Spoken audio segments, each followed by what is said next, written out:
Good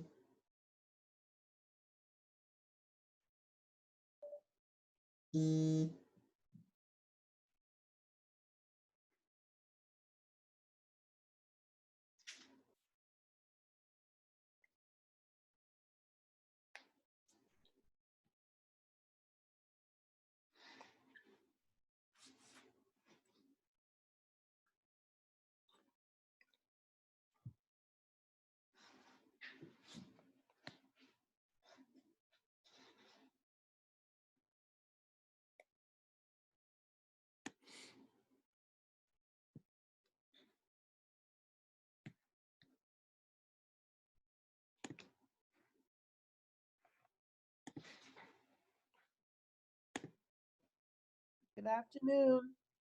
Hey, what's going on, everybody? A little early. Yes, I know, I recognize all these early bird names. Good afternoon, everyone. Good afternoon, how you doing? I'm doing fine, and you? Great, fantastic. Good. Yeah, I'm really happy to be here, and thank you so much for including me. Absolutely, no problem at all. Thanks for coming. My pleasure. All righty. So, all right, so I'm going to do a little something a little different. If you guys have been on the webinars that I've been doing with Baina, usually I keep the sessions open throughout the meeting, but this time I'm going to experiment with locking the meeting and enabling a waiting room so that, you know, we could kind of, you know, keep our session safe from intruders. Last session, we had a lot of interruptions, and I don't want to have to go through that again. So I'm just going to try to implement a few security measures. I've been tinkering around with the security settings on this thing. I realized that I've just been having it, like all my security settings have been pretty much off for the most part.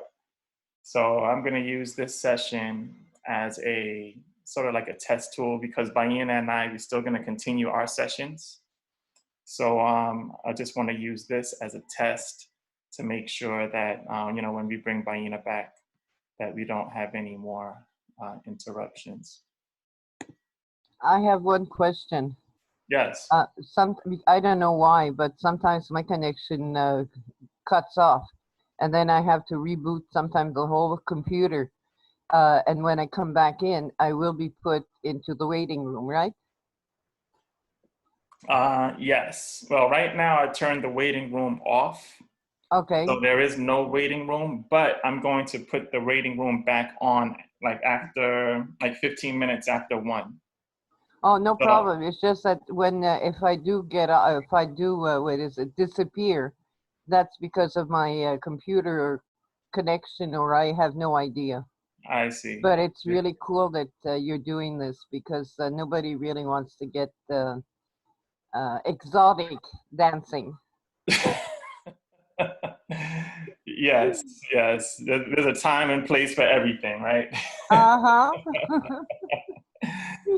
Not when we're over here celebrating our ancestors and, you know, talking about spirituality. We don't want that type of energy in the room. No, so, I agree. Especially from, you know, those people. So, no, but it's good that you have your name on here that I can see. So if that does happen and you get, you know, logged off and you come back in, I'll actually see your name in the waiting room. Usually, okay, good. Yeah, usually I have issues when, you know, it just says iPhone or some type of weird number, and I can't determine who that person is in the waiting room. So usually I don't let those people in. But now that I can see your name, then we should be all right. Thank you so much. I just wanted to tell you, and to be safe, not that I don't miss out too much. Yes, Celine. Can we record it? Can we record the meeting, or you're recording it? I know that much. Yeah, I'm going to record it, and I'm going to send it out after we're done. So Thank you so much. everyone has it. Yes. And by the way, I do give money, but I give it through Gino. I send him the money and he sends it out to Vaina. Oh, okay, great. No, You know. fantastic. Yes, thank And you. because I don't have your email, otherwise I'd do it with you. There's no problem. Gino's family. It's all good. Okay, cool. Thanks. All righty. All right, let's see. All right, still a little bit early. How's everybody been doing this week? Where's everybody checking in from? Connecticut? Brooklyn, New York. Brooklyn. Dr. Ya. Dr. Ya, how you doing, Dr. Ya? Good. Você para vamos assim no Jersey. New Jersey, all right, all right. I'm Patrick London? from Connecticut. Connecticut, yeah. I'm from Montreal. So we got the whole tri-state area representing. We got Dallas. New York, New Jersey, Indianapolis, Indiana. Naptown. Okay, very nice. Canada. Canada, awesome, Canada. awesome, awesome. Dallas, Texas. Texas, very cool, very cool. All right. Well, I'm checking in from Maryland, up in DC. You guys up in New York, y'all stay safe up there, man. It's crazy. Sounds like it's kind of crazy up there. It is. Thank you. I will try to stay safe. Yes, please do. All right, we're gonna get started in just a few moments. It's 12:58, so we're gonna go ahead and get started on time. And because I don't want to keep everyone. I know I put on the schedule from 1 p.m. to 3 p.m. And I know we all have things to do, including myself. But I definitely didn't want to let this important day in our history pass without acknowledging one of our great ancestors. Right? So, it's very important to acknowledge our ancestors. I mean, of course, we can give our IG blast, shout outs and stuff like that. That all helps. Ancestors love recognition, right? I've learned that, right? They've done all types of things so that I can notice them. I've noticed in my time being here, the more I've been awakened, I've noticed that the ancestors do communicate with us, right? And there have been many times where they've tried to get my attention. So I want to make sure that I give them the proper love and respect, just like they are here today. So we have a big one today with Toussaint Louverture, one of my favorites. I mean, it doesn't get bigger than Toussaint. I mean, you have a lot of guys in history who made a name for themselves, not quite like this one right here. So I put together a little something to celebrate his life, so we could all get to know his experiences a little bit. I'm not going to claim to be an expert on Toussaint. I've done a lot of reading about him. I've watched a lot of videos. I've listened to the elders.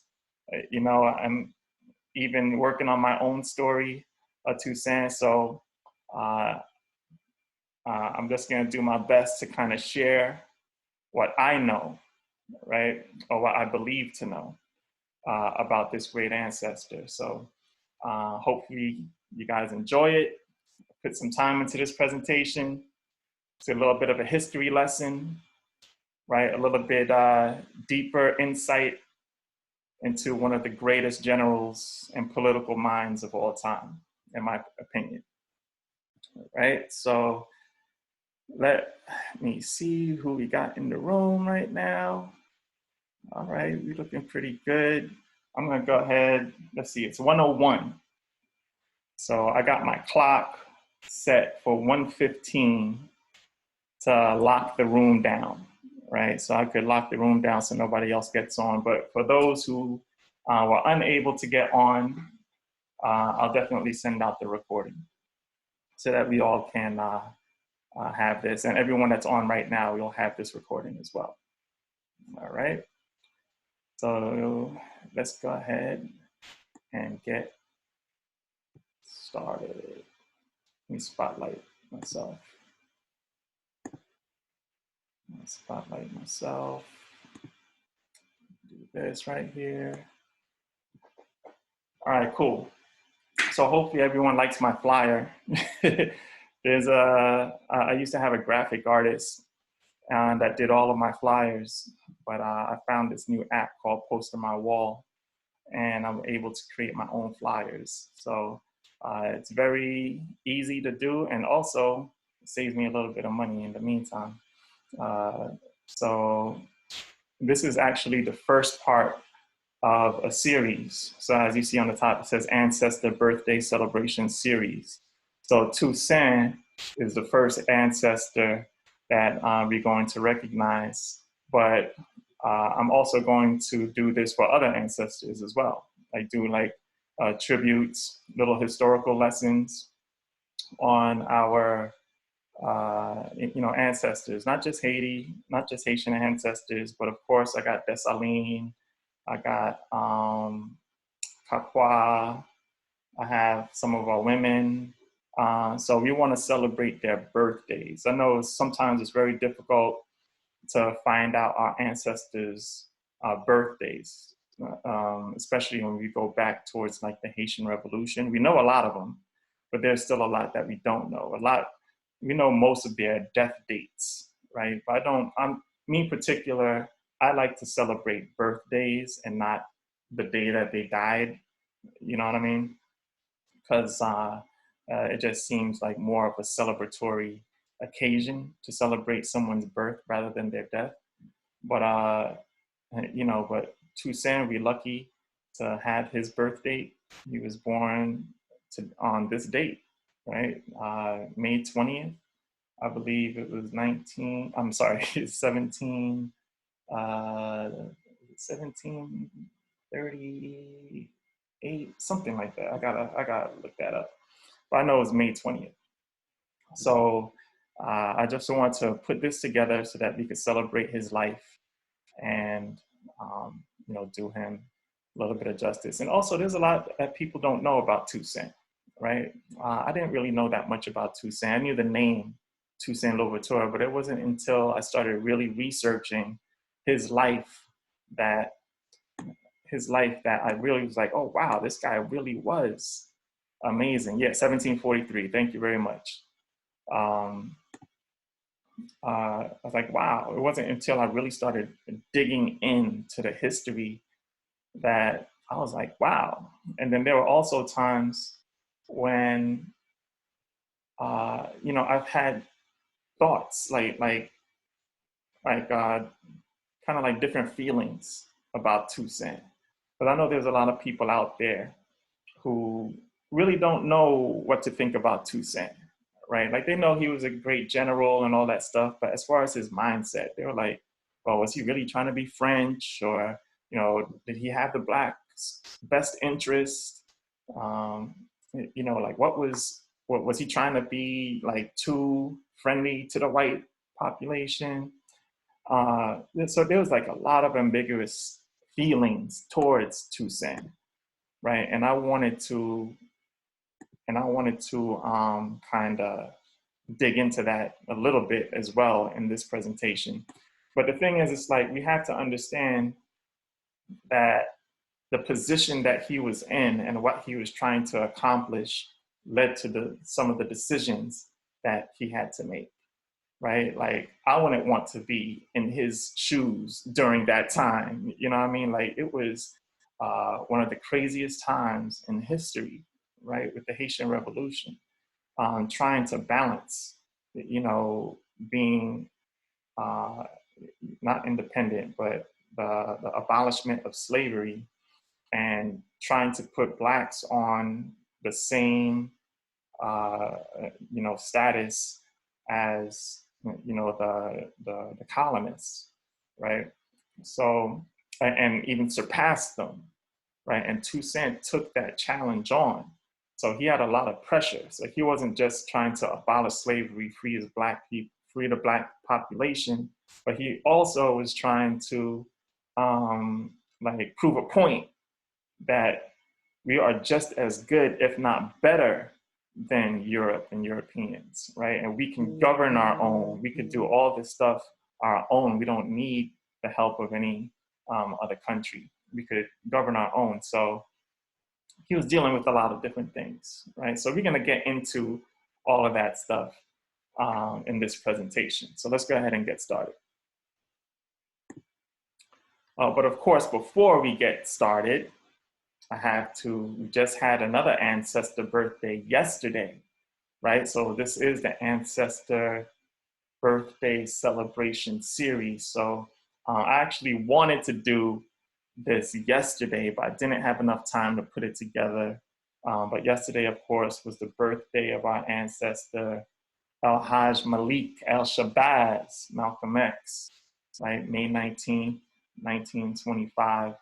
So I want to pay my respects. I want to put his name out into atmosphere, give him energy.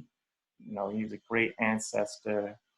In fact, I was trying to get with Professor James Small yesterday. Every year they do a trip up north where they celebrate Malcolm, and but I wasn't able to get with Professor Small to do that. Okay, I enabled the waiting room.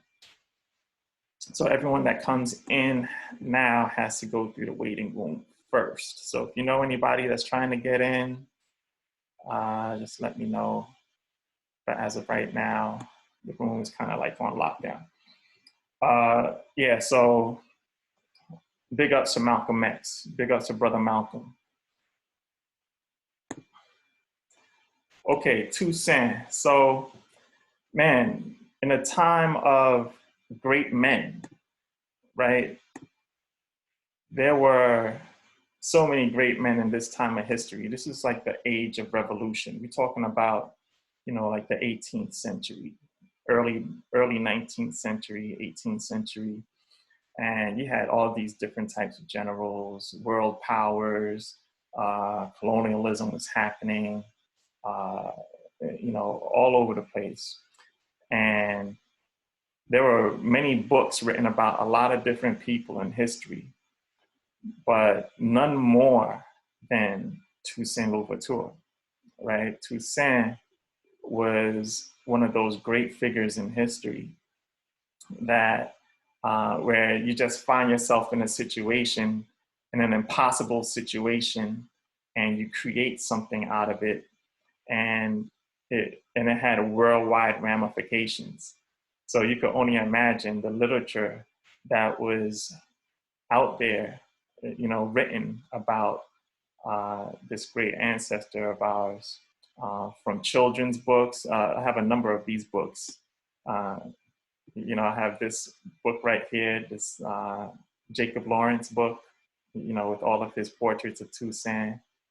There was even a comic book right here about Toussaint, Golden Legacy, right? Toussaint Louverture, The Birth of Haiti. This comic is actually out of production right now, but I saw it at a museum in Chicago, right? I think it's called Haitian American Museum of Chicago, right? Shout out to Elsie Hernandez.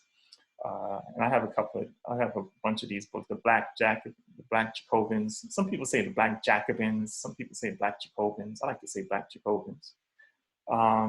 So there were so many, hundreds of books written about Toussaint and the Haitian Revolution, right? So of course, Toussaint is more of the worldwide face of the Haitian Revolution, right? Like, because of things that happened in history after the death of Toussaint, when Haiti got its independence, And Jean-Jacques Dessalines actually brought Haiti to independence, and different things that he did in history, like the massacre of the French and stuff like that, kind of diminished his not his status, but like the way that Europeans looked at him. So they rather take Toussaint, right, and put him up in the worldview as the father of the Haitian Revolution, right? But I know a lot of us here know that Jean-Jacques Dessalines is the one that brought us to independence. But that does not take away anything, in my opinion, from Toussaint, right? There is no Haitian Revolution without Toussaint, right? And I'll go far as to say there is no Jean-Jacques Dessalines without Toussaint, right? Toussaint was the one, he's not the one that started it, but he was the key player, in my opinion, in the Haitian Revolution. Like, there is no independence without Toussaint. So, but Europeans, because of the way Toussaint treated, the white population in Saint-Domingue at the time, and his affinity for France, and different things like that, I believe that they rather make Toussaint the face of Haitian independence. So it is what it is. But we all know what the real deal is. But to me, it doesn't take away anything from Toussaint or Dessalines, right? So in order to like really tell the story of Toussaint, we have to kind of go back, right? We have to go into where it all starts, right? It always starts with our ancestors in Africa, right? We have to go back and dig in the roots to really figure out where Toussaint came from and who he is, right? He just managed to, my phone's going crazy, sorry about that. So we all know, well, I don't know if we all know, but if we're digging into Toussaint's roots, then we go back to Africa, and we have to go into a little nation in Africa called what's just present-day Benin, right? For those that know Benin, Benin has a lot of history. Benin, if you go back, I'm sorry, I'm doing this and I'm looking at the waiting room, trying to let some people in. So if we talk about Benin and we go back in history, then Benin is one of the areas in Africa where a great amount of the enslaved Africans had come through before going to the Americas, right? But you have to go back even before the Atlantic slave trade to really figure out Toussaint's roots. And we start talking about the Alada Kingdom, right? The Alada Kingdom and Dahomey, right? So Dahomey and Alada had coexisted, right? And Toussaint's ancestors are from the Alada area right here, right? And they were separate from Dahomey. And in 1724, there was a war, right, between Dahomey and Alada, right? So the king of Alada at the time, of this war, I mean, there was battles going on. Dahomey was trying to take over to increase their territory. The king of Alada at the time, he had 3 children, right? So once Dahomey came to attack, then they actually took over Alada, and it became Dahomey had taken over the Alada Empire, right? So you could see here where it was separate over here in 1724, then post 1724, the whole area becomes Dahomey, right? And once Dahomey took over, the king was killed. The king of the Alada tribe, the Alada kingdom was killed. And his 3 sons were left, to kind of like pick up the pieces.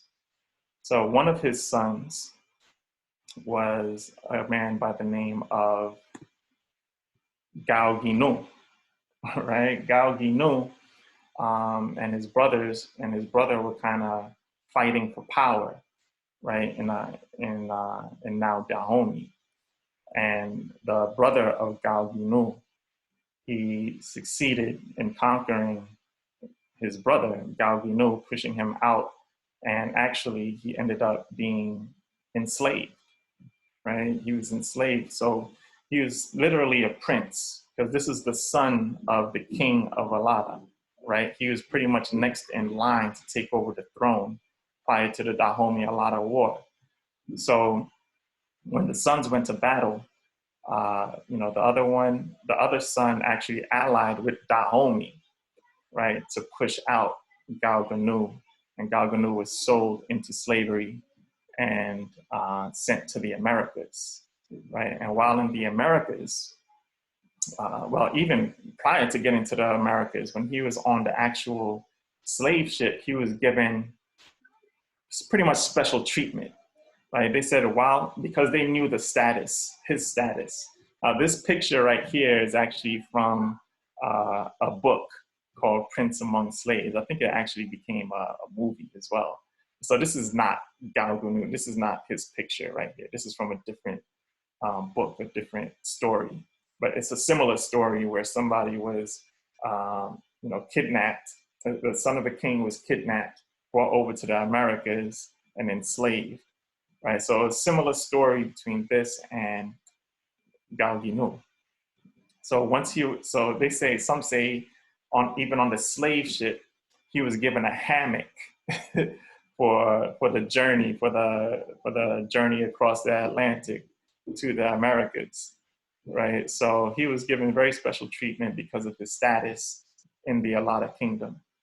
So once he's actually shipped to and enslaved in Saint-Domingue, right? And then once he gets to Saint-Domingue, then even on the plantation, he gets purchased and brought over to the plantation of Breda, right? The Breda plantation.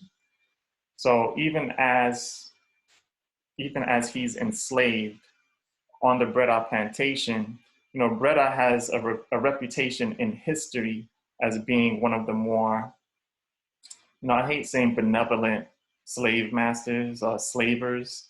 To me, they're all slavers. If you own slaves, you're a slaver. I understand that there were some that were more cruel than others, right? So Breda was one of the less cruel ones.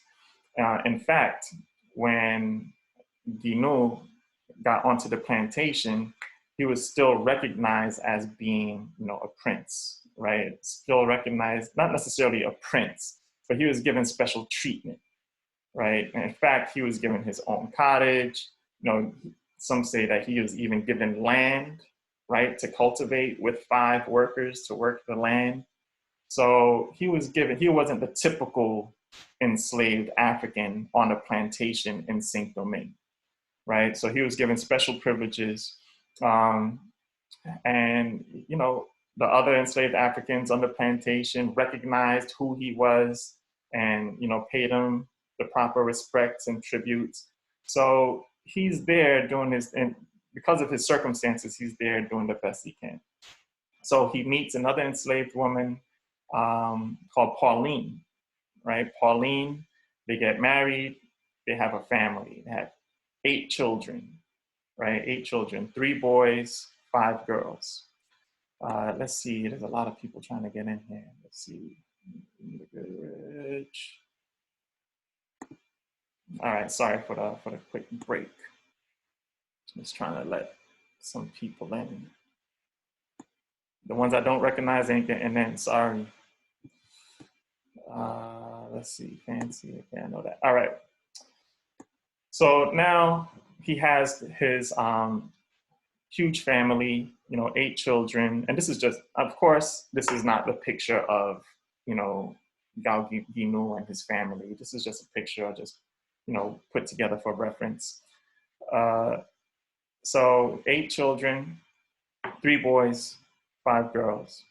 right? Guinou and Pauline, they die early on, right? They die pretty much young for their circumstances. So now you have 8 children running around, no mom, no dad, but somebody steps up, and that person goes by the name of Pierre Baptiste. So Pierre Baptiste actually becomes the godfather, right? He was very good friends with Guinou, Gal Guinou. You know, he wasn't like a server of him or anything like that, but he recognized Gal Guinou, who he was, and he actually became godfather to, I don't know if all of the children, but I know he was godfather to one in particular. And that was the oldest of the boys, right? The oldest of the boys was Francois Dominique Breda, right? The oldest of Gal Guinou and Pauline's children, not the oldest of the children, the oldest of the boys. So Pierre Baptiste took, in particular, gravitated toward Francois and decided to teach him, you know, different ways of survival, taught him how to read. I know a lot of different books, you know, talk about how while Toussaint was on the Breda plantation, you know, his slave master taught him how to read or something. I don't believe that to be the case, right? I believe that it was Pierre Baptiste is the one that formed Toussaint. Of course, the atmosphere of the plantation, being that it wasn't, you know, a cruel master and all that stuff, and, you know, strict punishments on slaves learning how to read and all that stuff. The Breda allowed all of this stuff to happen, obviously, but it was Pierre Baptiste who was Toussaint's teacher. You know, taught him herbal medicine, taught him how to read, and poured a lot into Francois, right? Francois Dominique Breda, right? So now you have Pierre Baptiste taking care of, you know, the children of Gal Guinou. Now, Gal Guinou is actually, from what I know, is the one who gave Francois Dominique Breda the name Toussaint, right? The nickname Toussaint. That's what he used to call him. And that's what pretty much stuck, right, throughout his life. So Toussaint was, you know, let's say, you know, as a youth, the first thing he was in charge of was the livestock, right? He loved being around animals. He was a horse. He loved horses. I mean, pretty much Toussaint all throughout his life loved horses, right? We all know. He had his favorite horse, Bel Argent, right? That we know in history. But ever since he was a youth, he was on horses, right? In charge of the livestock. He would always be on a horse. You always find him on a horse. In fact, one of his nicknames was the Centaur of the Savannas, right? Like he would ride 100 miles, 150 miles a day easy on his horses as a youth, right? And that's how he was able to build up his stamina and build up his endurance as far as, you know, riding horses and traveling back and forth. It's very known that Toussaint would go from, you know, the north all the way up from, you know, Cap Bayou all the way down to, can y'all hear me? My screen just froze. Yes, I can hear you. Okay, my screen just froze. All right, cool. No, I got nervous for a little bit. Like, why is my screen freezing? All right, cool.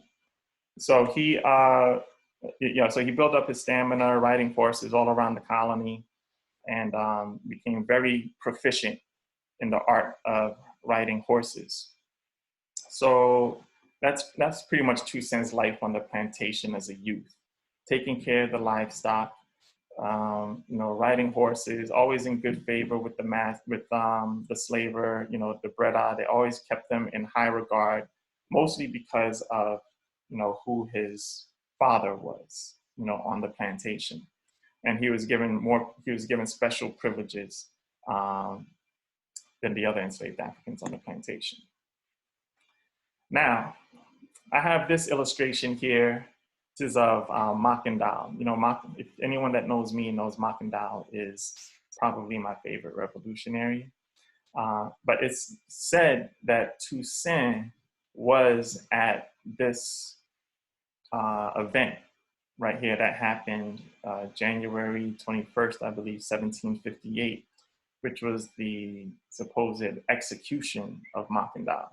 During this time in history, Mackandal was a huge name in the colony, right? And in 1758, when he was captured, Toussaint was 15 years old. And once they sentenced Mackandal to be executed, they invited of the North, right? Cap Haïtien. Well, at this time it was called, in colonial times, it was called Cap Français, right? So they invited slaves, like enslaved Africans, plantation owners, everyone. It was a huge spectacle when Mackandal was finally captured. For those who don't know who Mackandal is, Mackandal was a famous Maroon, right? So he was brought over from enslaved, you know, brought from Africa, enslaved on the plantation. He escaped into the mountains, formed a huge Maroon army, and started to attack the slavers, right? And his rebellion against the slavers lasted for like about 8 years. And his main mode of weaponry was poison, right? He would poison you know, he had a wide network of people, enslaved Africans, free people of color, even white priests, you know, were all his accomplices in his conspiracy. And his idea was he was going to enslave he was going to poison all the slavers, and the blacks would rise up and take over the colony. And he was not almost successful, but he put a big dent in the slavers, you know, colony. It's known that he killed thousands of slavers. You know, with his poison techniques, he would like teach people how to make poison. The house servants would put poison in the master's food. They'll drop dead. I mean, this was happening for 8 years all over the colony. And the slavers finally got together. They said, okay, we need to really find this guy, take this guy down. They found an informant. The informant infiltrated Mackandal's you know, hideout, and they caught Mackandal. They sentenced him to be executed. And this is the execution, a depiction of the execution. They tied him up to the stake. They, you know, were gonna set him on fire. His final words were he was gonna come back as a mosquito and, you know, continue to terrorize the French slavers, right? And he riled up everybody in the crowd. And then once they set him on fire, the fire was going for like a few minutes, and he broke out the fire, right? This is facts. This is like in history books. He broke out the fire. But after that, the story kind of gets, you know, a little foggy. There's two versions. One version is the French troops caught him again, threw him back in the fire where he perished. The other version of the story is they caught him. No, the other version of the story is he escaped into the mountains and he was never seen again. Of course, I think the other version of the story is true, where he escapes and is never seen again, only because usually during these times when they catch a large figure like a Mackandal, after they execute you, they actually decapitate you, put your head on a pike as a warning to all of the other enslaved Africans. They didn't do that with Mackandal. And the reason I feel they didn't do that with Mackandal is because they didn't have a body, right? So, but that's just my personal belief, right? So I believe also that Toussaint was here, right? I've read a couple of accounts saying that Toussaint was at the, along with Pierre Baptiste, was at the execution of the execution trial of Mackandal. And I think that was important to put in this story because Mackandal was very instrumental. Well, I think he was very instrumental in changing the mindset, developing the mindset that these people who are enslaving us, they're not all powerful, right? They can die just like how we can die, right? If we come together, we can actually, defeat them and take over the whole colony, and we will rule it. That was the mindset that Mackandal was putting in people's heads. And I believe Toussaint was affected by that, especially if he was there at this execution of Mackandal. So let's go on to the next. All right, there's a few people that want to come in. Let's see. All right. Sorry guys for the pause. I just want to make sure everybody. Now, if someone comes in and starts making noise and stuff, then you guys gotta help me kick them out. Let's see. All right, Trisha, Humble. All right. Okay. So now Toussaint is getting up in his years. He's pretty much spent his whole life on the plantation. He starts his own family. We know his wife, Suzanne. I keep on saying we know or you already know, so forgive me about that. But Toussaint, he meets his wife, Suzanne Baptiste. So Suzanne Simon Baptiste. They have children. There's Placide, Isaac. I believe there was another child, I believe, that Suzanne had prior to meeting Toussaint. But Toussaint is pretty much living the life on the Breda plantation, right? He has his own plots of land that he cultivates along with, his family. Some say that he had a few enslaved Africans working on that land as well. And to me, I feel that his life was more comfortable than the average enslaved African living in Saint-Domingue, right? I don't want to say, some people will even argue that if he was ever enslaved at all, right? I believe he was enslaved, but with special privileges, right? So, he's very smart. He's a medicine man. He has his family. He's pretty much living a comfortable life, quote unquote, relatively comfortable as you can be as an enslaved African. And, but one thing that always gets to me is the material that he used to read. During this time, there's a lot of abolitionist movements happening in France, right? And this one abolitionist in particular by the name of the Abbé Raynal, right? And Toussaint would read about, this person's writings. And the writings were very interesting. So I actually have one of the things that the Abbé Raynal was adamant that slavery, there's no way that it could last. It's not going to last forever. In fact, he said that there was going to be one person that's going to rise up and put an end to this slavery business, right? He didn't know who it was, but he was just saying, right? In fact, he has, there's a quote by the Abbé Raynal that I want to read, which is very telling. And I know Toussaint read this quote as well, because this quote goes back to, mid 18th century. And Toussaint was a voracious reader. And I know that he read this quote somewhere, and I'm sure it affected him. The quote is, "All that the Negroes lack is a leader courageous enough to carry them to vengeance and carnage. Where is he, this great man, the nature owes to its vexed, oppressed, tormented children? Where is he? He will appear, do not doubt. He will show himself and will raise the sacred banner of liberty. This venerable leader will gather around him his comrades in misfortune. More impetuous than torrents, they will leave everywhere ineffaceable traces of their just anger, right? So he's pretty much saying, he's reading that a leader is going to emerge among his people.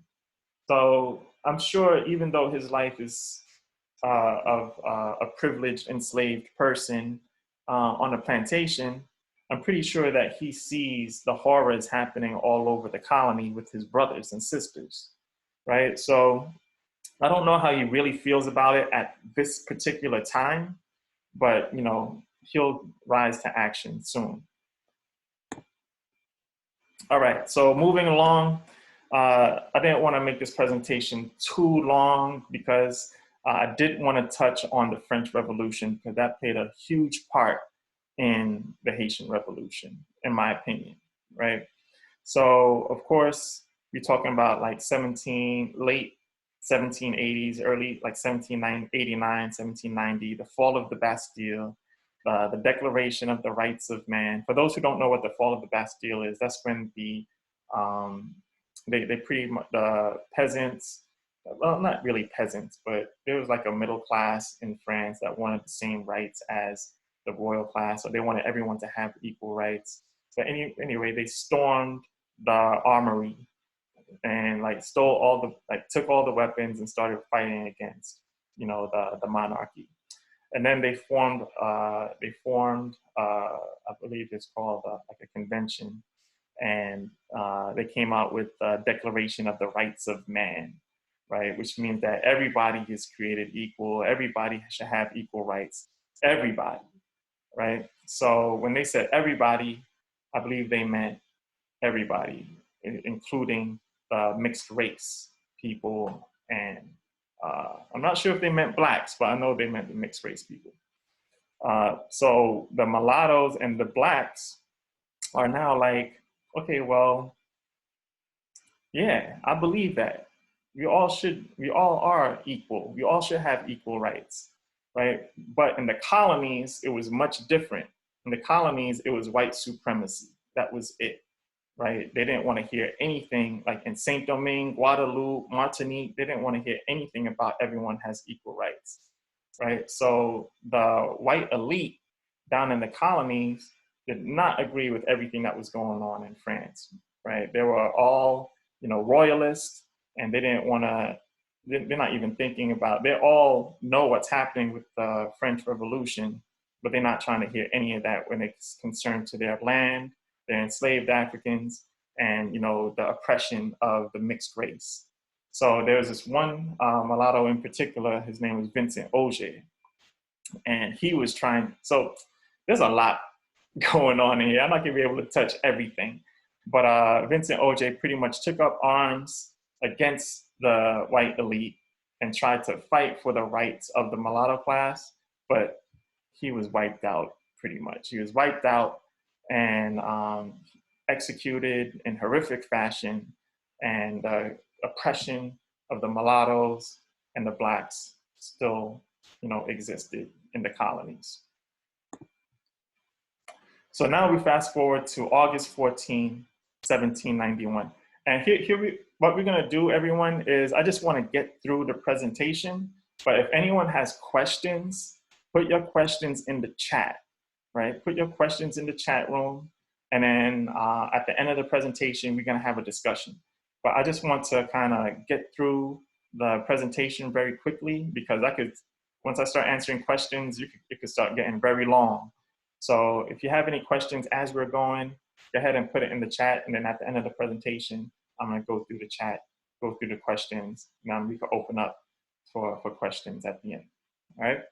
So now fast forward, August 14, 1791, we have Bookman, Cecile Fatima, secret Congress happening that we know as Bois Caïma.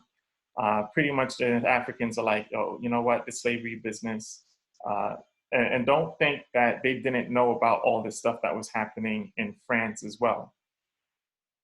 With the Declaration of the Rights of Man, equal rights for everyone, and all this stuff, the Africans knew about that in Saint-Domingue.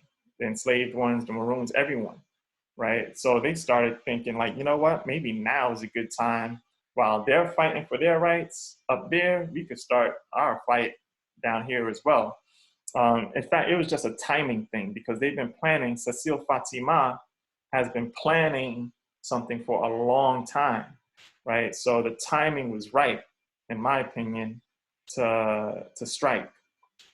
So Cecile Fatima gets with Bookman. They have this secret Congress, in the woods, and they're like, okay, this is going to be the date, and then we're going to go off. Also, Toussaint is known to be at this meeting as well. This is an illustration from my book, Bookman and Cecile Fatima, Black Revolution. So I was just trying to find different illustrations so it's not just me talking, right? So you guys actually have something to look at. But this is an illustration I came out with in one of my books. But Toussaint, I've read a lot of accounts that Toussaint was also at this meeting. I don't know how true all of this stuff is, obviously, but you go by hearsay a lot of times.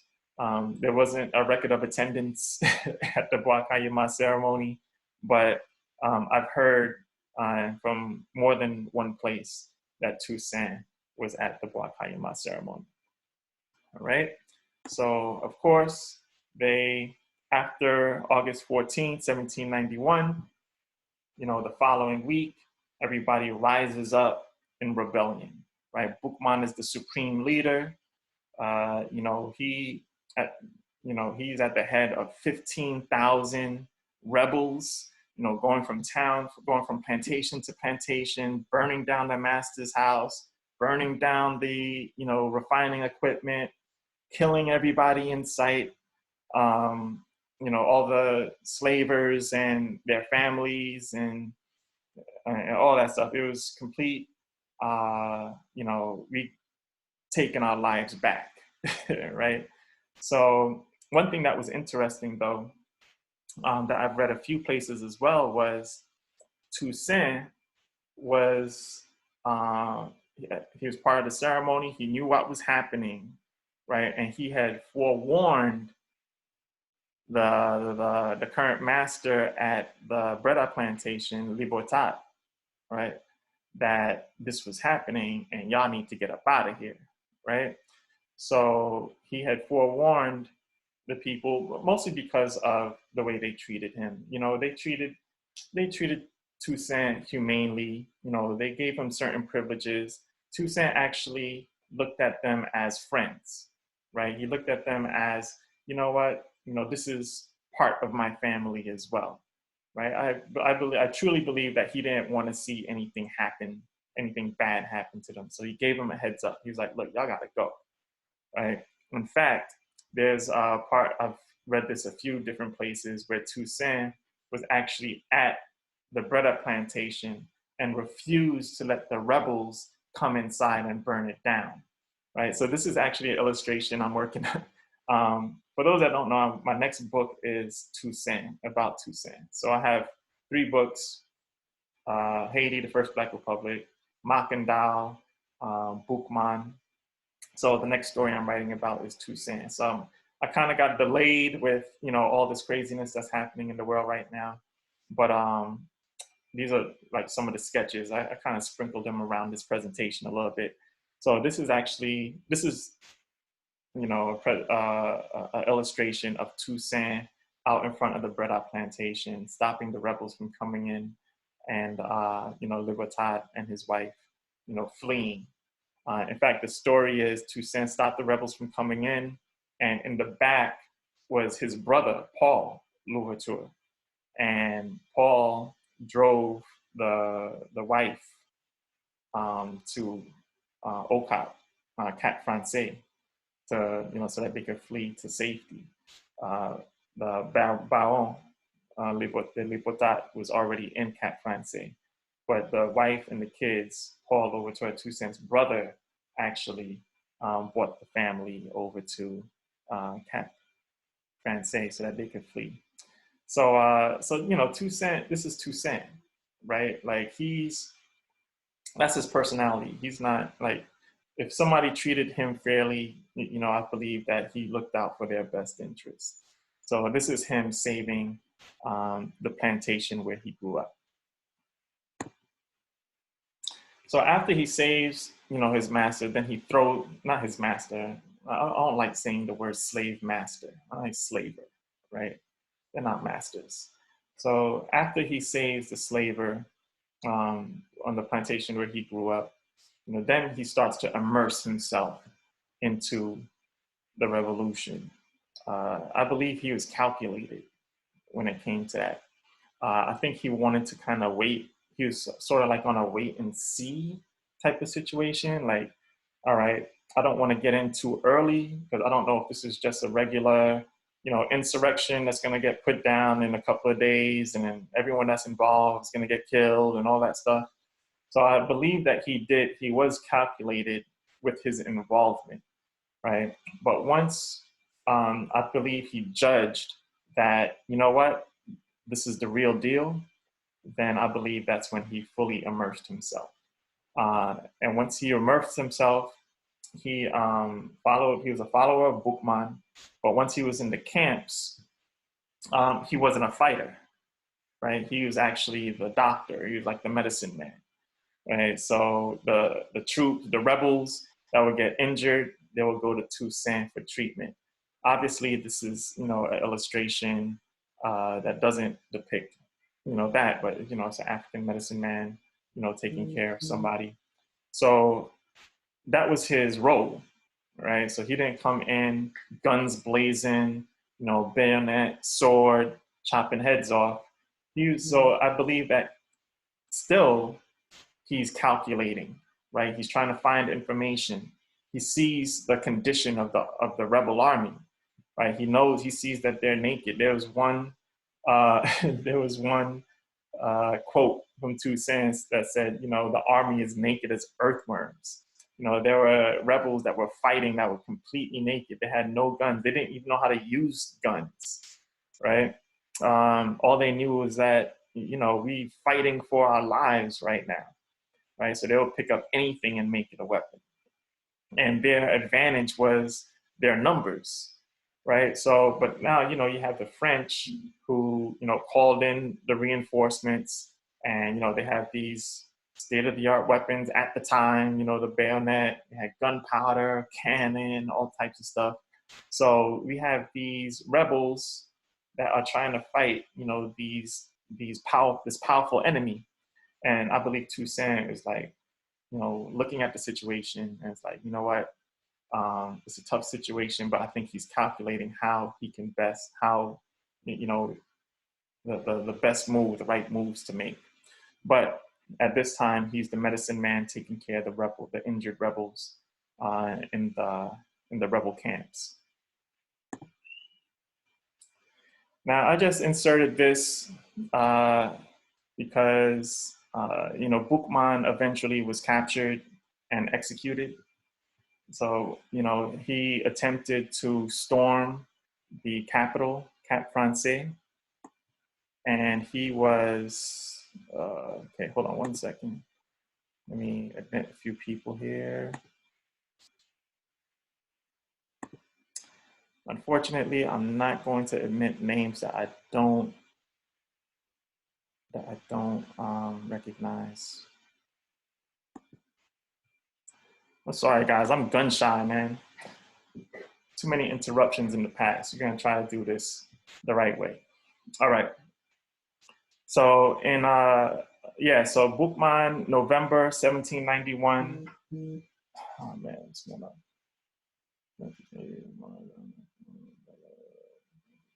Okay, sorry about that.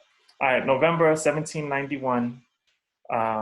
Bookman is, he is a leader's leader, right? Of course, you know, he's a Hugon, right? So, you know, they're having, you know, he's implementing the power of the ancestors. He's, motivating his troops, giving the rebels hope, fighting like no one has ever seen someone fight before, implementing guerrilla warfare tactics. But the main thing about Bookman, and I believe his main power, was his spirituality, right? He was fearless, and he instilled that fearless nature in the rest of the rebels, right?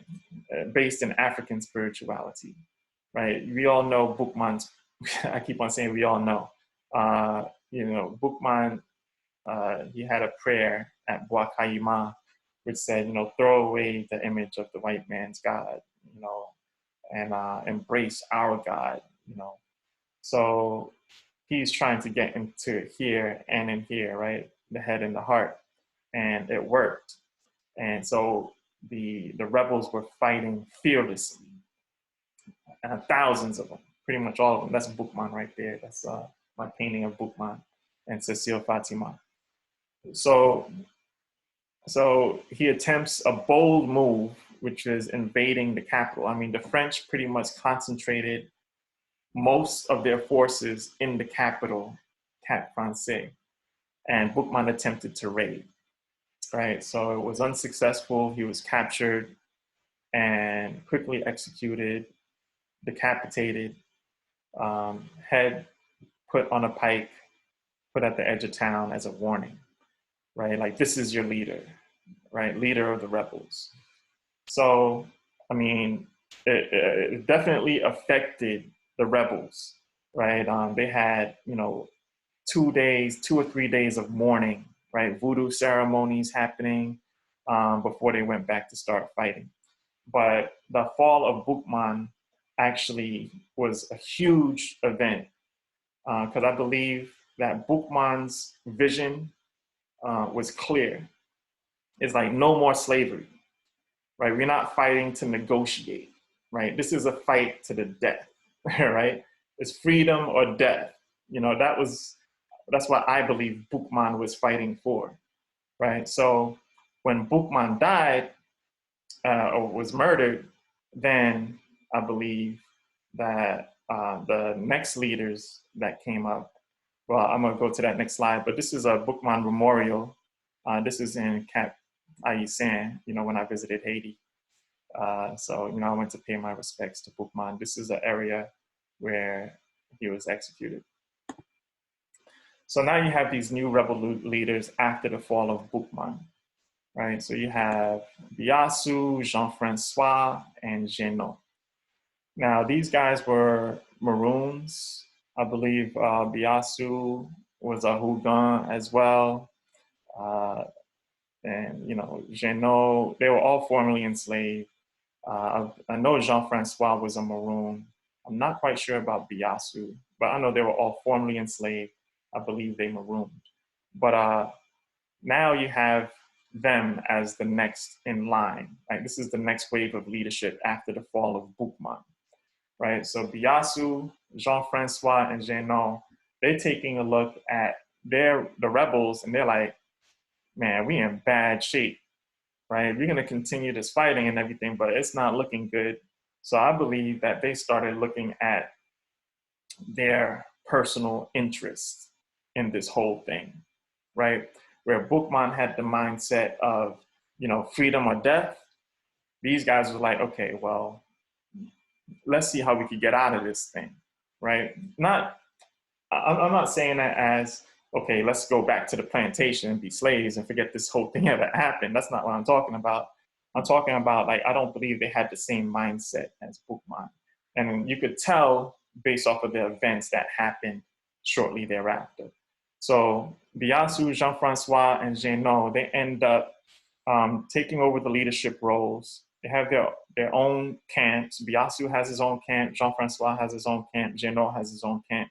Genot is like the eccentric one, right? He's the one that's like, you know what? Everything that you guys did to me and my brothers, I'm going to do to you, right? Talking about the slavers. So he is known for doing all types of atrocities, to his captives, because, as they're going, they have captives, right? So, you know, he was torturing them and, you know, brutalizing them and all types of stuff. And, you know, the guys were like, Jean-Francois and Biassou, they're like, well, you know, if we're going to eventually try to negotiate with these people, then we can't have Jeannot around. So they actually plotted to get rid of Jeannot. And Jeannot, I believe it was Jean-Francois who actually ended up killing Jeannot, right? So now it's just Biassou and Jean-Francois. And they come up with a plan to, you know what, we're not looking good. Our army is decimated. We have no weapons. We have no food. We have no money. I don't know how we're going to carry on this war, you know, to free ourselves. So let's go to the negotiating table. So that's what they attempted to do. So again, this is another illustration. This is unfinished. This is the very first sketch that I received from the negotiations between, you know, Jean-Francois Biassou and the French. So of course I have Toussaint. Toussaint actually was involved with the negotiation as well. Toussaint was actually in Biassou's camp, right? He was working in Biassou's camp as a medicine man. And, but, you know, Toussaint was pretty much, you know, he could read, he could write, he was a huge asset. So he was involved with the negotiations. The initial negotiations were, all right, let's see, well, this is what they proposed to the French, from what I know.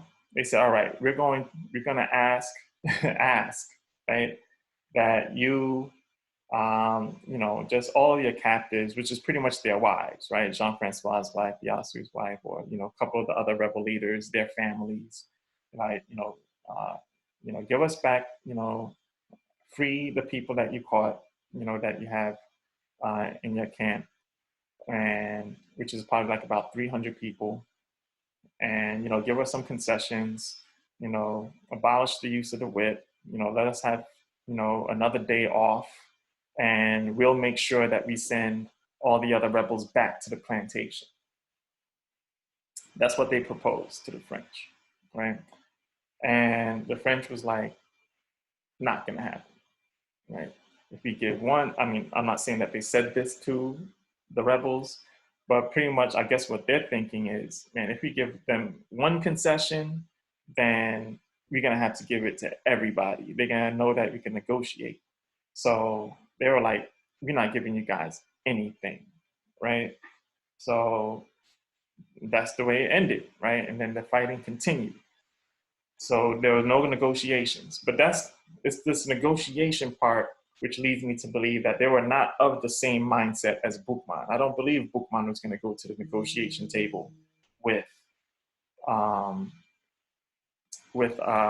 you know, the French, right? With Jean-Francois, Biassou, they did. So, all right. So that didn't happen. Negotiations didn't happen. So we move on. So now we have, I believe Jean-Francois and Biassou and Toussaint, I believe, was part of this. They said, okay, well, you know what? The Spain and France are pretty much enemies right now, right? What's happening in France with the overthrowing of the monarchy, you know, this whole French Revolution, the other monarch states, countries like Spain and England, they're looking at France like, we don't want to set this precedent, you know, like the people rising up against the monarchy, we don't want that. So France automatically became an enemy, right, with this whole French Revolution. So remember now in Saint-Domingue, right next door, Saint-Domingue, they share an island, right? Santo Domingo is on the east. Saint-Domingue is on the west. They share an island. So Spain, which controls Santo Domingo, is on the east side of the island. So they understood, the rebels understood that France and Spain are enemies. So they actually approached the Spanish and they said, hey, listen, I got a deal for you, right? If you provide us with, arms, clothes, food, ammunition, everything that we need, we'll fight on the side of the Spanish against the French. And Spain was like, deal, right? So they actually gave them pretty much everything that they need. So Biassou, Jean-Francois, Toussaint, they brought all the rebels over to the Spanish side, right? They got new guns, new gear, new everything that they need, money, whatever they needed, the Spanish provided it for them, and they started fighting against the French. And they were furiously fighting against the French. I mean, they made a lot of headway. They took a lot of different towns. They took a lot of forts on the French side. The French were not ready for the rebels to be backed by the Spanish forces, right? And the rebels took full advantage. Even the Spanish generals were training the rebels on, how to use guns, different maneuvers, and Toussaint was there front and center, right? So Toussaint also used to read about, Roman wars and stuff like that. So he knew a lot about military strategies, but couple that with the knowledge of, the Spanish generals and how European armies fight wars and battles and stuff, and coupled with his knowledge of guerrilla warfare, kind of like formed Toussaint's military savvy, using the best of both worlds. So Toussaint became a military genius during this time, I believe, right, with the help of the Spanish. And then, so they start attacking French, gaining more territory in Saint-Domingue. And also at this time, the British, right, are looking to make a move in Saint-Domingue because they see how Saint-Domingue is very weak right now. But also Saint-Domingue was the #1 colony, the envy of all the other superpowers, right, was Saint-Domingue because of their output, right? So there's the wealthiest colony in the Americas. So England and Spain saw it as a huge opportunity to get in favor with the rebel leaders, get rid of the French, and take the territory for themselves. All right, let's see if anyone else is trying to get in here. Okay, yes. All right. Okay. So there you have it. So now Toussaint, Jean-Francois, Biassou on the side of the Spanish, they're making great headway against the French, and it looks like the French are about to be defeated. So now in comes the French. They're saying, okay, you know what? There's no way we could lose this colony, right? If we lose Saint-Domingue, then, that is pretty much, Saint-Domingue accounted for about 2/5 to 3/5 of the wealth of France, right? So just like today, right? France, their wealth is all outside of France, right? Like if there was no Africa, who knows what France would be? Just like how, and during this time, if there's no Saint-Domingue, there's pretty much that's 2/5, 3/5 of their wealth. So they know that they can't lose Saint-Domingue. So the French Commission, remember, the French Revolution is happening in France. There's this new convention that's coming in that's, radical thinking. And, they're like, okay, we need to save this colony one way or the other by any means necessary. So they send a commission of 3. And one of those 3 commissioners is a guy by the name of Sonthonax, right? So Sonthonax goes down to Saint-Domingue. He's surveying the situation. He's like, all right, this is bad. Right? They got this guy, Toussaint Louverture, who's a military genius fighting against us, right? And we need to figure out how we can save this colony, but there's no way we can defeat the rebels with the help of the Spanish.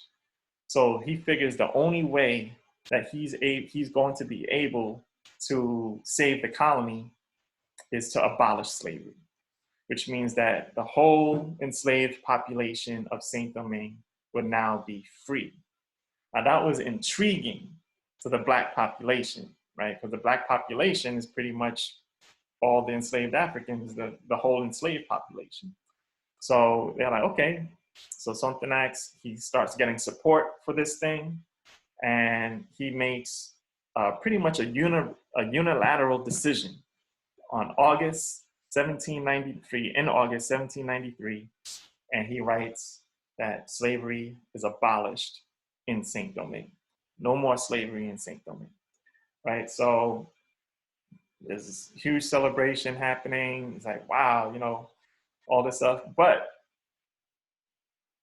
the colonists, the slavers were not happy about this situation, right? They're like, wait a minute, what does this mean for us? I have 100 enslaved Africans, even though a lot of the enslaved Africans were in rebellion, there were still thousands, tens of thousands, hundreds of thousands even. Remember, at this time in Saint-Domingue, there were 450,000 enslaved Africans, right? Almost 500,000 enslaved Africans. Not all of them rose up in rebellion, right? So there's still hundreds of thousands of Africans working on plantations during this rebellion. So if you just so Sonthonax just made a general proclamation that slavery is over. So the slavers are like, wait a minute, what's going on here? This is not cool.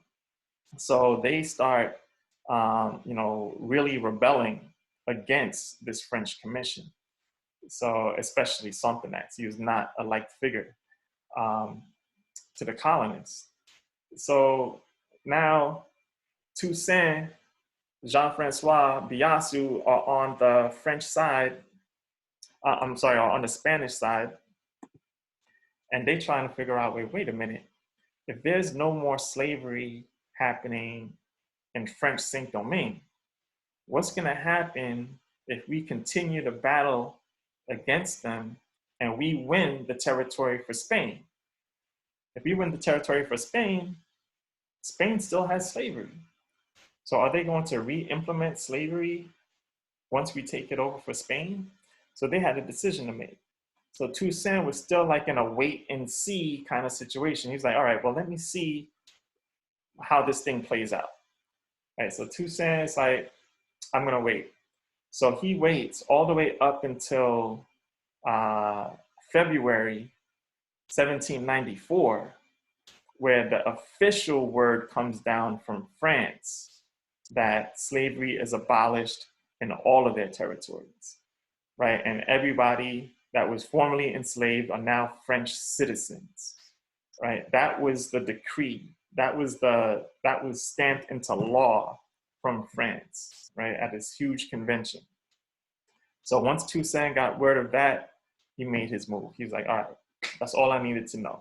So he met with the Spanish governor and said, hey, look, so what's gonna happen if we, get you all of this territory in Saint-Domingue? Are you guys still gonna have slavery?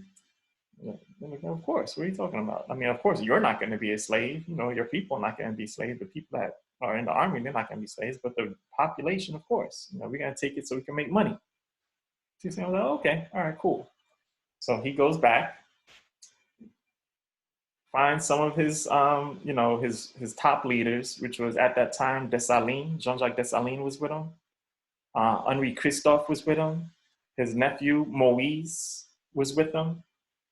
They defect from the Spanish and go over to the French, right? And then once they over with the French, Biassou and Jean-Francois did not go back to the French. Biassou and Jean-Francois stayed on the Spanish side as Spanish generals, right? But Toussaint left. He said, you know what?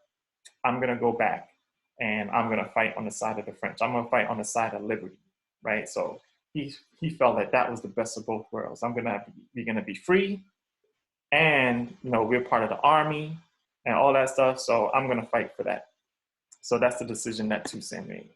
And in May 1794, there was this huge, welcome of Toussaint, right, back to the French side right? There's the governor general of the island at that time was a guy named Laveau, and Sonthonax was there. You know, they had the decree.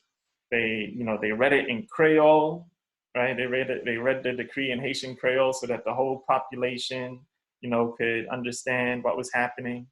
And, you know, their leader, the new Toussaint's back. Everybody loved Toussaint. He came back with thousands of people from the Spanish side, and then started making war in Spanish, right? So this is another illustration from the book that I'm about to put out about Toussaint. So this was a big time because Toussaint came back, and that pretty much changed the tide of the war, right, with Spain. Once Toussaint came back, quickly regained all of the territory that he had captured for Spain, right? Usually without a shot fired. Once they saw Toussaint, he had built up enough of a rapport and respect so that once they saw him, now with the French, they're like, you know what, we're going with you, right? We know that you got our best interests at hand. So we're gonna go with you, you know, let's do it. Just let us know, show us the way. So that's exactly what happened, right? And Toussaint started fighting against the Spanish, started getting territory, became great friends with Sonthonax and Laveau, you know, and they put their heads together to try to manage the colony and what this general emancipation was gonna look like for Saint-Domingue. And this is where Toussaint really starts to rise to power. This is like 1794 when he comes back to Saint-Domingue. I mean, he pretty much controls the military muscle. He formed the enslaved Africans into pretty much a military, right?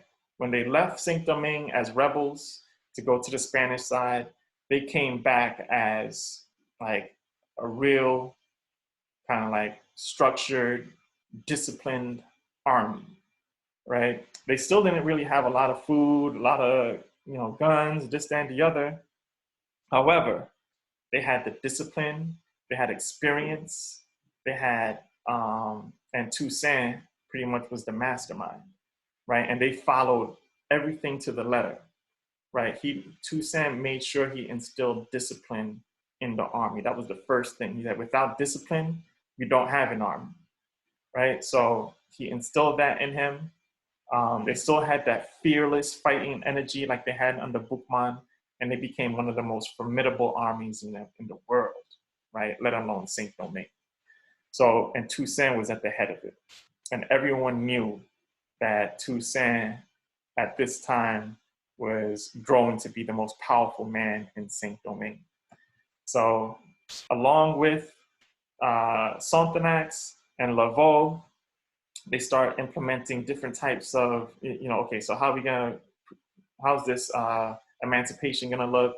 How's the economy gonna look? So not only is he the military muscle, but he's also the political mastermind, right? Like they put a lot of his ideas into action, and a lot of it worked, right? And he was also a great politician and an elite politician.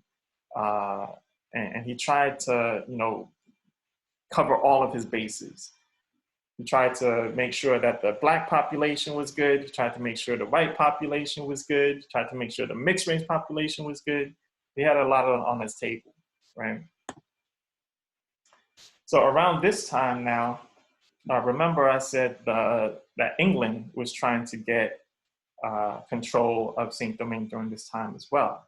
They also saw Saint-Domingue as a valuable colony, and it would be a great possession, right? So what they did, they was like pretty much how they were called into Saint-Domingue by the colonists.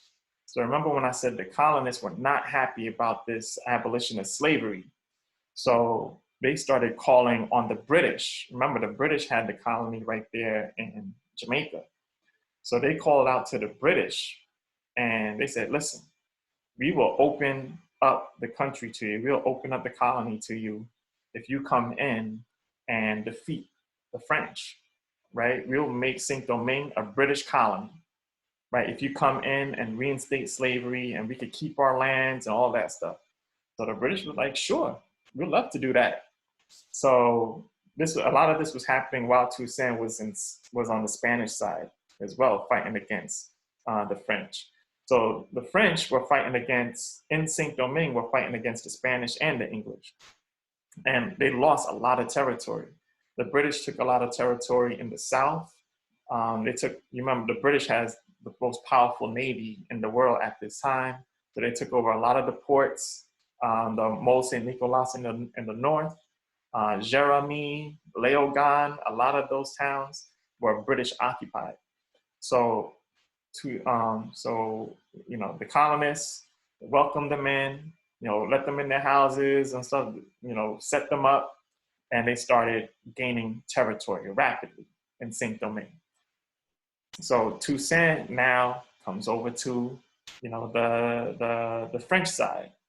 And one of the first things that he focused on, aside from the political, trying to figure out what emancipation is going to look like for the Black population, is that, okay, we need to turn our attention to the British trying to take territory in Saint-Domingue. So what does he do? He teams up. So he teams up with Dessalines. It was in this war against the British in Saint-Domingue where Toussaint and Dessalines really formed that bond, right? Dessalines is he's a student of Toussaint, right? Whatever Toussaint says, Dessalines does, no question, right? Whatever orders Toussaint gives, Dessalines gets to work and makes it happen. No questions asked, right? Loyal soldier, right? And also teams up with Rigaud, André Rigaud. André Rigaud is a mixed race general out of the South. Most of the mixed race population were in the South of the country, right? They were really big with, coffee plantations, indigo plantations. Most of the big sugar plantations were owned by the elite whites, the Grand Blanc, right? But the other plantations like coffee, indigo, cotton, stuff like that were mostly controlled by the mixed race mulattoes. And André Rigaud was one of the top mixed race military guys, right? So along with Rigaud, like out of the Rigaud tree comes like Pétion and Boyer and those guys. But Rigaud was really their first military leader of the South. So he was already fighting against the British, right? So he was on the front lines of the British, and he had many battles against the British while Toussaint was on the Spanish side. So when Toussaint comes back, now he comes and gives Rigaud reinforcements with his Black army, right? And Dessalines is with him. Now this union was very, very powerful, and the British had no answer for it, right? In fact, I believe there were maybe about 40,000 British troops, maybe even 50,000, like 50, 60,000 British troops that had come to try to take over Saint-Domingue. And probably I believe it was close to 50,000 soldiers, British soldiers were lost in Saint-Domingue, right? From fighting against Toussaint, Dessalines, Rigaud, and their armies, and also from yellow fever. Now, this is actually where Toussaint found out that the Europeans are subject to the rainy climate, the climate in Saint-Domingue. They're not used to it, fighting in it, right? And when the rainy season comes, they get diseases. The biggest disease at the time was yellow fever. So yellow fever was actually one of the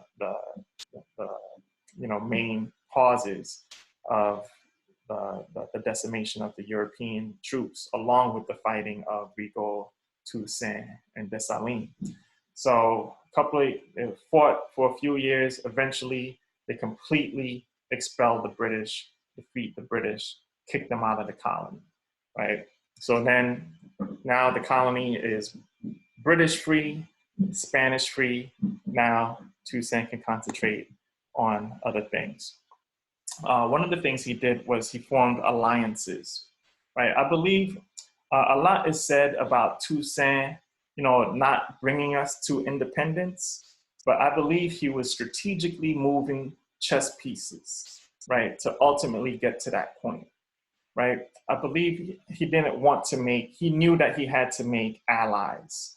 There's no way that he'd be able to complete his plan, so to speak, by himself as an ostracized country, right? So I believe he was strategically making moves, making allies, so that he could ultimately bring Saint-Domingue to independence. So he had a great relationship with the United States, right? In fact, that's where he bought most of his guns, right? One of the things that Toussaint did was he armed the entire population, right? The cultivators, the farmers, everyone that was in the population, he gave out tens of thousands of guns, right? Because he knew that if there were, when France was going to come invade, he always knew that France was going to come back and invade. And the biggest part of his army was his militia. The militia is the part where, you know, they just regular citizens, right? But when things go down, they pick up their guns and they go to fight, right? So he wanted to make sure that everybody had weapons, everyone had a gun. His army was probably like about 20,000, right? This is a career army, like captains, generals, lieutenants, this and the other. But the militia was like another 30,000 that always buoyed the army, right, when things went down. So Toussaint bought guns from the United States. He had a great relationship with John Adams, who was the president at the time. You know, he also made alliances with the British, right? In fact, he used, you know, the British boats and ships, you know, to do different, you know, trading, because the British pretty much controlled the waters, the seas. So he made an alliance with the British so that he can trade, you know, with other countries, right? So he was very calculated, right? He knew exactly what he wanted to accomplish. And I believe he was putting those pieces in place. So now we get to 1799, right? So Toussaint and Rigaud eventually bump heads, right? There's this one part in history where, you know, the civil war between the South and the North. This is before Christophe and Pétion, right? This is Toussaint versus Rigaud. So Toussaint was making a lot of power plays in the colony, right? One of the things, France never wanted to lose control. Sorry about that. France never wanted to lose control of the colony.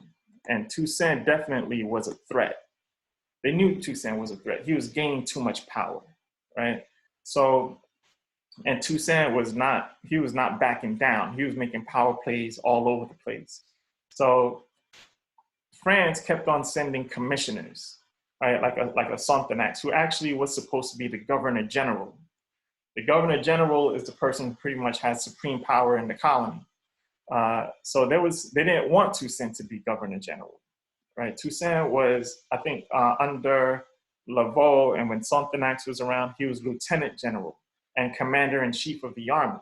So he was everything, he had all the powers except for governor general for a long time, right? But he's still the most powerful man because he was commander-in-chief of the army. So not only did he have his seasoned rebel army, but he also controlled the white French soldiers as well, right? So, and you know, he's in politics, all this stuff. He's the most powerful man. But France still wanted to have a check on Toussaint. So they kept on sending these commissioners down there to act as, you know, the governor general. The last governor general that they sent down there was a guy by the name of Hidouville. And Hidouville went down there with the sole objective to cause strife between Toussaint and Rigaud. Because now everyone kind of recognizes Toussaint as being the most powerful man in the colony, but Rigaud is considered the most powerful person in the South, right? Toussaint, as the general, you know, colony, the most powerful person, but Rigaud, you know, he felt that his involvement in the British war, expelling the British, was, you know, he had a major involvement in that. So you know, they were friendly for the most part. okay? They were cordial with each other. They respected each other, all that stuff. It was all good until Hidouville came, the commissioner from France, that came to spur on that, just to try to spur on a competition between Toussaint and Rigaud. So he visits with Rigaud, Hidouville visits with Rigaud and says, Toussaint, his head is getting too big, and, you should be the one that should be in charge. You're the most powerful man, you're the smarter, you're this, that, and the other. Starts boosting up Rigaud's head, right? And starts trying to spurn a disagreement with Toussaint. And meanwhile, Rigaud is making all types of different moves to irk Toussaint. Like the straw that broke the camel's back was when he had Toussaint's nephew arrested, Moïse. So he had Moïse arrested, right, for some trumped up charge or something like that. And that ticked Toussaint off to the point where he marched on Cap Francais. They call it Le Cap. He marched on Le Cap to go arrest Hidouville. And Hidouville, jumped on a boat and jetted to France, right? So, but the damage was already done, right? He spurred on the disagreement between Toussaint and Rigaud, and they eventually went to war with each other, North versus South. They tried to call it a race war, only because, Toussaint was known to be like the leader of the blacks. Rigaud was known to be the leader of the mulattoes. But if you take a look at history, both of their camps were very mixed. Rigaud had mulatto, black, and white on his side. Toussaint had black, white, and mulatto on his side, right? So they spur on this, color thing, but I don't believe it was that. It was just because the two main leaders, one was mulatto, one was black. It was mostly a class thing. So, but eventually, Toussaint is too much for Rigaud, defeats Rigaud. This is where Dessalines really made his bones. This is like why I believe Dessalines was not liked in the South, right? Because he really went to war against Rigaud and cut down a lot of his army viciously, right? Dessalines, he was a real, military guy that took no prisoners. So there was a final battle in Jacmel, in a port area in Jacmel, where they had them cornered, and they had them under siege for weeks. Like they started eating, the mulattoes started eating, rats, and they started eating their horses, because they wouldn't let them. The Toussaint Dessalines wouldn't let them out, and then eventually starved them out. And Rigaud, Pétion, and Boyer, a couple of them, they snuck out, got on a ship, and went back to France, right? And then Toussaint took control of their armies. Now Toussaint is really the supreme leader of Saint-Domingue. So that was the war. They call that the War of Knives, right? This little illustration is from a little, those 5-minute clips on YouTube that I found. So I just took a screenshot of that and put it on there to illustrate.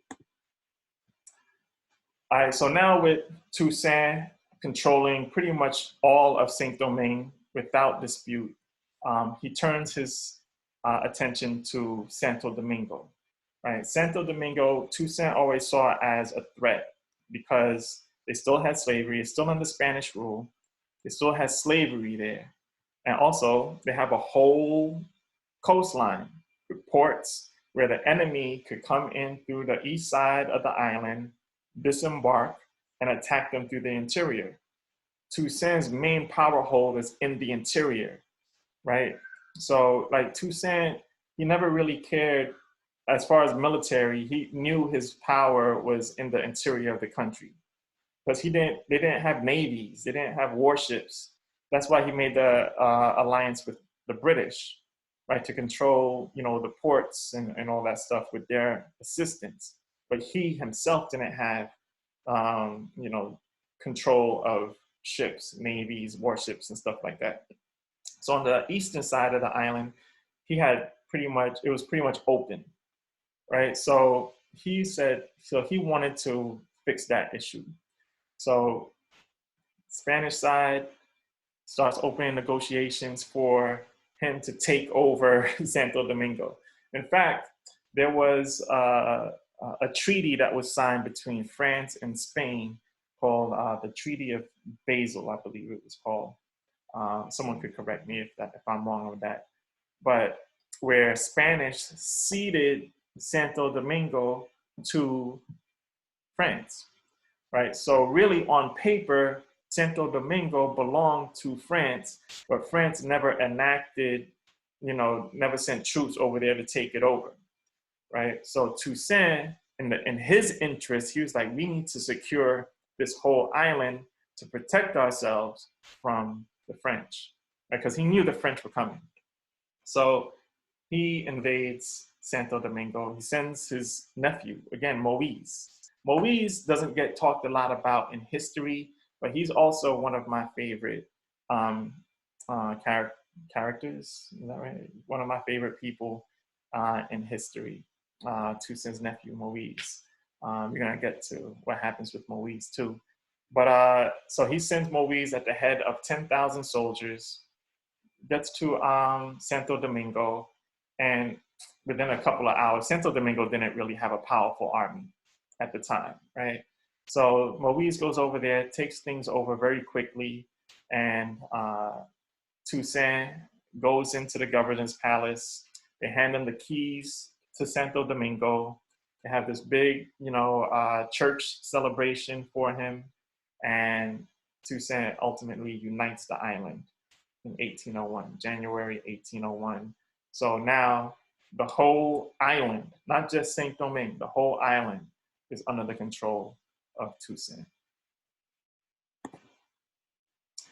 So now one of the things that Toussaint had a very challenging time with was the new economy of Saint-Domingue, right? So now you have freed Africans, right? Freed formerly enslaved Africans that, most of them fought in the war for their freedom.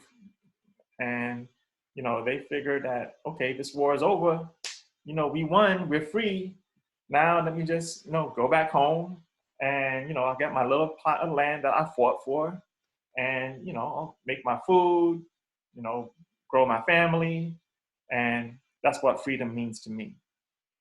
But Toussaint was like, no, that's not how it's gonna work. That's not how your freedom is gonna work. Toussaint had the challenge of keeping the economy going.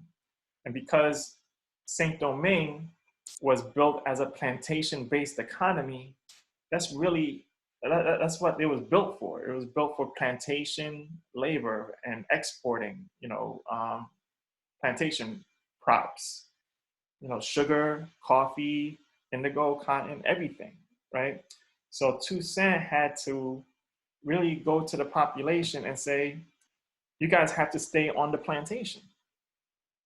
And the population who just fought for years for their freedom and won their freedom, they didn't want to go back on the plantation. So Toussaint said, okay, here's what we're going to do. We're going to have a system in where you are compensated for your time on the plantation, right? In fact, you guys are going to get 1/3 of the plantation output.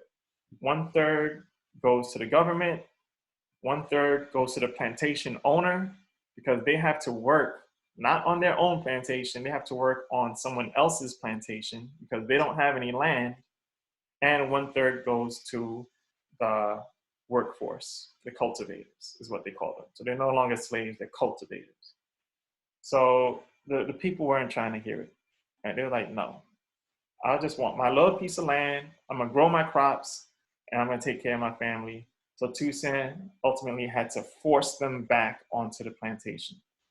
And it was sort of like pretty much a military execution of it, right? So they had all the plantation, and even though they were now being compensated, the Black population, they were being compensated for their labor, Toussaint said, you know what, we can't sell you land in small parcels. So Toussaint banned the sale of land, anything less than 50 acres. I think it was even more than that, like 100 acres. So even if you save some money, you know, to afford like maybe 2 or 3 acres of land, the minimum that you can purchase was 50. So, you know, that's a large amount for someone working on the plantation. So they were still essentially stuck on these huge plantations, most of the time still owned by the white slave owner that owned it before, even though there's no slavery, because Toussaint, in order to build up the economy, said, well, you know what? The only people who really know how to run a plantation are the former plantation owners. So he actually invited all of them back to take possession of their plantations and made people go back to work on those plantations. But the difference was that there's no slavery, so there's no whipping, no one could take your family away from you, no one could steal your kids and sell them off, and you're getting paid, right? So that's what happened, right? And the people had no choice in the matter. So, but it worked for Saint-Domingue because the economy started moving again and the money started flowing into the government. Toussaint was able to build up, you know, for the most part, you know, schooling, education systems, you know, public buildings, you know, hospitals, you know, trying to build up the, you know, the economy, the landscape, you know, resources, public works and stuff like that, trying to really make a difference in there, but he needed the people's help. Even though the people felt like, man, I feel like I'm still in slavery. But the fact of the matter is that Saint-Domingue at the time, there was no other way that they were able to create income, the government, other than using the plantations that were already there. So that was one of the reasons why Toussaint started, you know, getting looked at as, wait, this guy, you know, he's putting us back into the same situation that we were in. You know, was there any other way? I don't know, you know what I'm saying? But that's the way that he chose. It worked for him. Money started coming in. He was able to purchase weapons to keep the place, to keep the island secure. He was able to wheel and deal, do different things to help the population out. But the population was very, very not happy, to say the least, with the situation.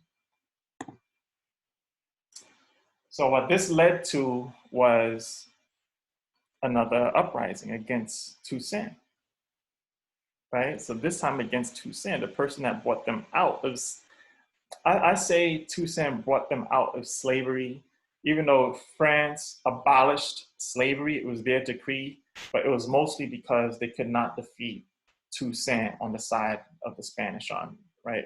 Toussaint was taking too much territory.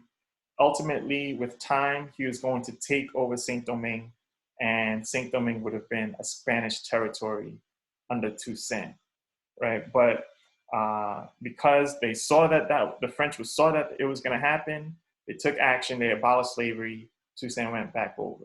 So it was because Toussaint, I believe, that the French abolished slavery. So that's why I call him the liberator, Black liberator.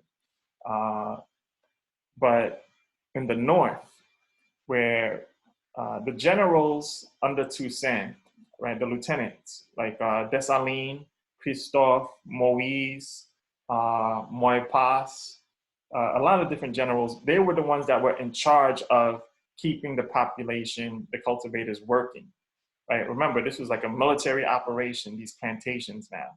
You can't whip anybody and all that stuff, and it's not slavery, but the generals who were in charge of these plantations, they made sure that the workers were in there and they were working. So in the North, where Toussaint's nephew, Moïse, was in charge of, you know, his plantations. And Moïse is known as, you know, even in the population's eyes, they gravitated towards Moïse more so than they did Toussaint, right? Moïse was sort of like the voice of that Black population because Moïse didn't agree with Toussaint's policy. Moïse was like, why are you bringing these white folks back to run their plantations? We should be running their plantations. Moïse had his own ideas. He was like, that's not going to work. Moïse was like, why don't we just give everybody their plot of land, right? And whatever they have over, we take it. So Moïse had his own ideas, and the population that he was governing in the north was like, you know what, we can't do this anymore. And Moïse sympathized with them. So Moïse was like, you know what, let's see if we can do something about it. So they effectively had pretty much like another Bois Caïma, right? They had like another set August 22nd, August 21st, 22nd, 1791 rebellion style, where they rose up, hundreds of, of the black laborers rose up. They killed hundreds of whites, right? Like almost 300 whites. And they were rebelling against Toussaint and his policies. So Moïse was the leader of it. So it just so happened that this rebellion happened on the same day as Dessalines' wedding with Félicité, Marie-Claire Rose. So Toussaint gets word, he's at the wedding, at Dessalines' wedding. Toussaint gets the word from Christophe that there's an insurrection happening in the north, and they have to leave the wedding. They go up there, they crush the rebellion, like they arrest a whole bunch of officers. They arrest Moïse. Moïse, Toussaint is like, you're going on the trial, quick trial, and sentenced him to be executed, right? People were like, you sure you want to do that? You sure you want to kill Moïse? I mean, Moïse is one of your best generals. He's this, he's that. Toussaint was like, he got to go, right? Because if my own general, my own nephew could rise up against me and not follow orders, then that means anyone can do that. That's the mindset of Toussaint, right? Discipline. Remember, he was big on discipline. So, I mean, I believe that Moïse had a trial, and they came back not to execute him, and Toussaint was like, trial him again. And then they came back to execute him, and they executed him by fire squad. So once that happened, Toussaint pretty much lost a lot of his support from the black population. I believe about 100, was it 100? I believe maybe 100. I don't remember if it was 100 or 1,000 of the people. I think it was 100 of the insurrectors were executed. And not only that, he made concessions to the white population, right? Saying that, he's sorry, this won't happen again, blah, blah, blah. He was pretty much apologizing to them. And the blacks, after killing 100 blacks, still going down to apologize to the white population. And, they were not for it, the cultivators and Moïse's followers. So after that, Toussaint lost a lot of his support.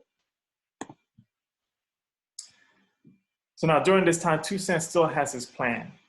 The plan is, I believe the plan was to eventually get to independence, right? I don't know that for sure, but from the moves that he was making, calculated moves, I believe he was on that road to independence. So this is, in 1799, right? Napoleon comes into power in France. Right? Napoleon comes into power. He takes over the French government and there's no more French Revolution. There's no more French Republic, right? All that stuff is dead. Napoleon names himself consul for life, right? The first consul. So now we're back to dictatorship, pretty much monarchy, dictatorship, same thing. And Napoleon puts in place, a new constitution. But in this, remember, in the French Republic, everybody was supposed to be under the same constitution, including the colonies. Wasn't the case with Napoleon. Napoleon issued the constitution, but he said the colonies would be ruled over a special decree, which is to come at a later date. Toussaint was like, that's not a good sign, right? So Toussaint knew that this is sounding like he's gonna come in and try to take over and reinstitute slavery, right? Because he knew most of the colonists and royalists, former royalists that went back to France were all in Napoleon's ear saying, we need to take back our land in Saint-Domingue. We losing all kinds of money, this and the other. Napoleon was like, you know what, whatever, let's just go do it, right? More money is good. But also Napoleon was a racist. He just wanted to stop, he wanted to stop the March of the Blacks, right? He said, there's no way, a black, not on my watch, are the blacks gonna have this colony and this and the other? So Toussaint hears all of this chatter coming in from France, so he makes a move. So Toussaint's move is he wrote his own constitution to govern Saint-Domingue, right? So he puts together a commission. The commission was mostly white, white, a few mulattoes, a couple of blacks. Toussaint, Toussaint was big on, in my opinion, Toussaint was big on competency, right? Toussaint was very smart. He was educated, right? So he wanted to be around other people that were the same. I mean, we're just coming out of the abolition of slavery. Most of his generals, they can't read, they can't write, right? So he wanted to put together laws. He wanted to put together a path forward for the general population. I believe he had general population's best interests at hand, right? I believe he represented the Black population, for the most part. But as far as governance, I believe he said he wanted people around him that, had experience, in running countries, writing constitutions, this and the other, so he wanted those people around him so he could figure out the best way forward. So he put together his commission. They come out with this constitution. Pretty much in the constitution is saying that he's going to be governor general for life. Slavery is abolished forever. And, we'll still be a colony of France. We'll still be Saint-Domingue. This is not independence, but, I'm going to run things my way for the most part. And sent that to Napoleon. And Napoleon was not happy about that, right? Once he saw this constitution, he's like, no, this is not it, right? This guy is getting too big for his britches, right? We got to cut him down and all this stuff. So he starts putting in motions, this expedition that he's going to send to Saint-Domingue. And it's a 3-part plan, right? So his brother, Napoleon never sets foot in Saint-Domingue, right? It's a 3-part plan. He sends his brother-in-law, Charles Leclerc. So Charles Leclerc is in charge of putting the plan in motion. The first is, take control of all the ports. Second is arrest everyone that has a rank higher than captain that's in the army. And third is reinstitute slavery, right? He thought it was going to take 3 months. So he sends Leclerc, 20,000 soldiers, 80 plus warships down to Saint-Domingue. Right? So Toussaint knew that it was coming and he was preparing the best way he knew how. Toussaint is in Santo Domingo at the time, taking care of some stuff, hears about the expedition coming, and he's riding his horse from Saint-Domingue nonstop from Santo Domingo to Saint-Domingue, stops over at the Bay of Samana, climbs up on a little precipice, a little thing over there that overlooks, the bay, and sees all of these warships, right, coming to invade. This is like a scene from a documentary, a Toussaint documentary that I watched. And also, I want to have this scene in my book. But after he sees all of these warships coming towards Saint-Domingue, he says that, they've come to kill us, right? They've come to destroy us, right? And he has like a quick moment of despair, right? Like he knew it was coming, but now it's finally here, right? And now he has to deal with it. So his next move was to get in contact with all of his generals that controlled the port towns. Right? He said, like, look, stall them as long as you can. And while you stall them, burn the cities down. Right? So he knew that his power was located in the interior of the country, in the interior of the island. So the port towns, he had to burn them down so that the expedition wouldn't have any resources, right? So he like burned down all the houses, all the hotels, all the restaurants, all the food, all the farms, everything. Burn everything to the ground so that they don't have anything to use.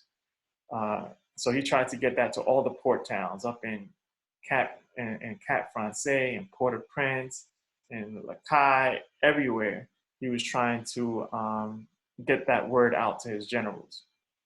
The word made it to Christophe, right? In fact, this is it's well known in Haitian history that Christophe, Leclerc comes to Cap Français and tries to disembark with his troops. Christophe meets one of his messengers, right? And the messenger, the boat is like a mile away.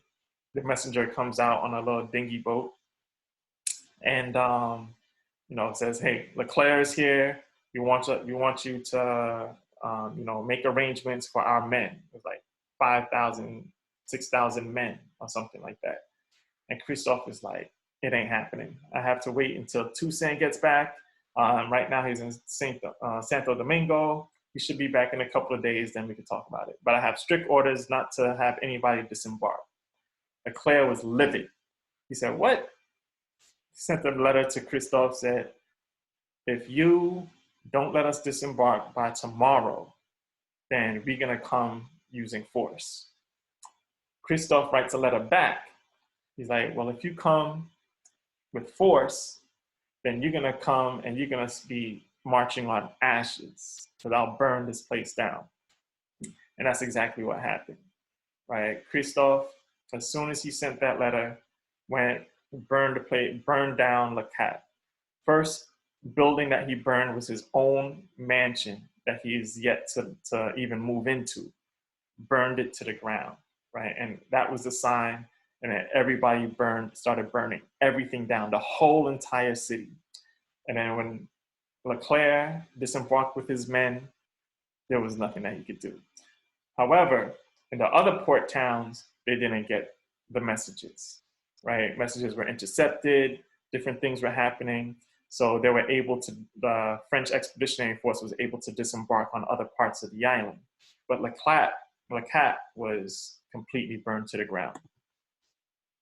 So Toussaint concentrates, just like his plan, went in the interior of the island, concentrates all of his forces, and the French, they start chasing him, right? They start chasing him. They start talking about, they come in peace, they come in peace, they come in peace. But meanwhile, they're tracking down, the Toussaint's army, and they're fighting them every chance they could get. There were a lot of different battles that happened all around. You have Crête-à-Pirot, you got the Ravine, where there were furious fights, right, on both sides. Both sides were losing men. Both sides were winning battles all around the colony. But the French were at a disadvantage because, well, not necessarily a disadvantage yet, but they were pretty much in a land that they weren't comfortable in. And Toussaint, they've been fighting in Saint-Domingue for years now. So the guerrilla warfare tactics that Toussaint was implementing was working like really, really well. So, but one thing that the French were not ready for was this plague of yellow fever. There was a time where Toussaint was on his heels. The French, they had their weapons, they had their cannon, they had a lot of men at the time. So Toussaint was like, all right, let's do this. Let's retreat in the interior. Let's hide out for a little while, and let's wait for the raining season. Because he knew from the British battles that Europeans can't stand this weather, especially the rainy season. They're going to fall sick and die, right? So Toussaint was like, okay, let's wait until this, and then we'll plan our attack. And that's exactly what happened. Rainy season came, like around April, May, started raining. French soldiers started dropping like flies from yellow fever. Leclerc is writing furiously back to Napoleon. And he's like, you need to send us more men. You need to send us more men.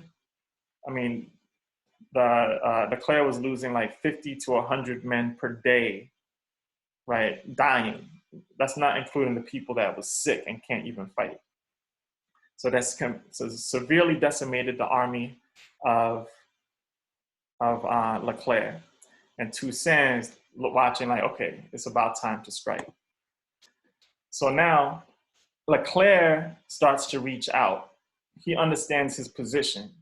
He's like, there's no way we're going to be able, with my forces decimated like this, there's no way we're going to be able to launch any type of offensive attacks. And, you know, I don't even have any men. So now he starts to use ruse and tricks, politics. And one thing that he did, he found a friend, because not all of Toussaint's camp went with him into the interior. Some of them stayed and welcomed in the French, right? A lot of the white generals that were under Toussaint, a lot of the politicians that were working with Toussaint, they didn't go with him into the interior. They stayed right where they were and started working with the French, right? With Leclerc, Rochambeau, all of those guys, giving them information, all this stuff. So Leclerc finds a friend of Christophe, right? It's like, look, write Christophe a letter, let him know that we're here in peace. You know, we're not trying to institute slavery. You know, we're just trying to bolster up the protection of the colony, this and that, all types of BS, right? So the person writes a letter to Christophe. Christophe is looking at the letter like, all right, well, maybe he's not. Maybe they're not, because Christophe is looking at his army, like his army is decimated. His troops are decimated, right? They running low on food, they're running low on ammunition, they're running low on every kind of supply. He doesn't understand how he's going to move forward fighting, right? Even though the French are also decimated. So Christophe is looking at this letter and he talks to Toussaint, like, Toussaint, look, this is the letter, you know, that, you know, they're saying that they come in peace or whatever. Well, I don't know. What do you think? Toussaint tells Christophe to reply, right? Christophe replies like, you know, I need assurances, right? And then Leclerc writes his own letter back to Christophe and is like, listen, we'll give you all the assurances you want. We'll make you guys generals of our army. We'll do this, we'll do this, we'll do that, and the other. We're not going to bring back slavery. All official letter saying that. So Toussaint's like, all right, well, let's see about that. So they go and they visit with Leclerc, all the generals, Toussaint, Dessalines, Christophe, right? Capois, all of them, they meet with Leclerc. And this is a dope painting by my brother, Kervin Andre, A Comics Art, shout out. So Leclerc welcomes him into you know, the office, and is like, listen, just let me know what you guys want. We just have to stop this fighting, and, you know, let's go on with this thing. I mean, it's crazy. We're not bringing back slavery. You know what I'm saying? We want you. You know, we're here to help you guys. You know, this all the BS that's in the book, right? So Toussaint's like, all right, listen, this is how it's gonna work. All of my generals right now, all these Toussaints, they're going to be generals in the French army, all right? Slavery, forget about it. You can't bring back slavery, no way, no how, right? And me, as far as I'm concerned, I'm retiring. So Toussaint's plan was to retire, right? Go back to his house in Ennery with his wife and kids and just live out, you know, the rest of his life. Because he's like, okay, I got Dessalines in place, I got Christophe in place, you know, they got under French protection, you know, blah, blah, blah, this and the other. So I feel safe. I feel okay about that situation. So Leclerc's like, fine, yeah, that's great. Yeah, definitely retire. I'll take care of your guys and we'll be set to go. Meanwhile, of course, Leclerc's like, I got to play out this scenario with Napoleon, right? I can't go and tell Napoleon that now I got these guys, you know, on the team. when he's supposed to be getting rid of them. So it's just tricks and rules that he's trying to use now in order to buy more time to, you know, finish out his plan, which is to reinstate slavery. So, but of course, Dessalines is going along with it. Dessalines does not like any parts of this. Not just Dessalines. Dessalines and, you know, a lot of the other Maroons, not everyone went with Dessalines and Christophe and Toussaint. They're like, you guys are crazy, right? A large part of their army followed them to be in the French army. So now they're part of the French army, but there are bands of Maroons and other people that were in Toussaint's army that didn't want any part to do with the French. And they did not follow those guys with the French. So they started, you know, they kept fighting against the French that was, you know, coming to invade Saint-Domingue. So Dessalines was sort of like of that mindset as well. Like, you know, why are we, but Dessalines is a loyal soldier to Toussaint. Dessalines does everything that Toussaint says. So Dessalines, you know, and one of these quotes that's attributed to Dessalines, it says, you know, if I surrender to them 100 times, I'll betray them 100 times, right? So Dessalines was already of the mindset, like, you know, I'm just pretty much, I'm waiting for my time to strike, right? I'm not part of the French, I'm not dealing with these French, anything, but I'm gonna be a loyal soldier, I'm gonna do what Toussaint says, I'm gonna strategize, I'm gonna wait, and then I'm gonna strike and do my thing, right? So that's what Dessalines does. And what Leclerc, the function, but he had to continue to be a soldier under the French, under all of these different circumstances. And one of the things Leclerc had Christophe and Dessalines doing was fighting against the Maroon bands, right? The Maroon bands that did not come over with Toussaint and Christophe and Dessalines, they were still out roaming around the countryside attacking French troops. So Leclerc had Dessalines, Christophe fighting against them. And another thing that Leclerc had them doing, especially Christophe, was disarming the population. He understood that Toussaint armed the whole entire population of Saint-Domingue. So now, for Leclerc, in order for him to really reinstate slavery, he had to disarm all of those people. So he put Christophe in charge of disarming the population, right? So Christophe is out collecting guns and everything, putting them in storage. He's supposed to be delivering these guns, right, to Leclerc, but, you know, he ends up stashing them away, right? But he reports back, he's like, yeah, I cleared out all the guns in Port-de-Paix, I cleared out all the guns, you know, in Gonaïves, all that stuff, right? So he's reporting back good results. Dessalines is doing the same thing, just biding his time, waiting for the time to strike.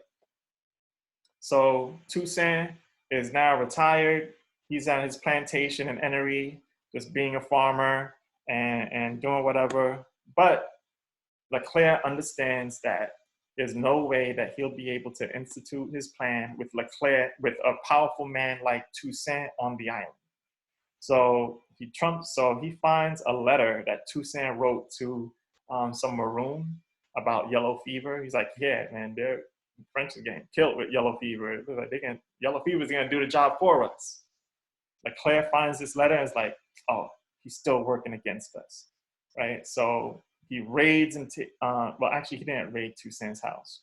That was too dangerous, right? He tricks Toussaint into a meeting where, with a friend general, I forget the general's name, Brunet, something like that. And, you know, they trick him, they have him in this little room. The general that Toussaint went to meet, you know, walks outside, then French troops just converge on Toussaint, arrest him.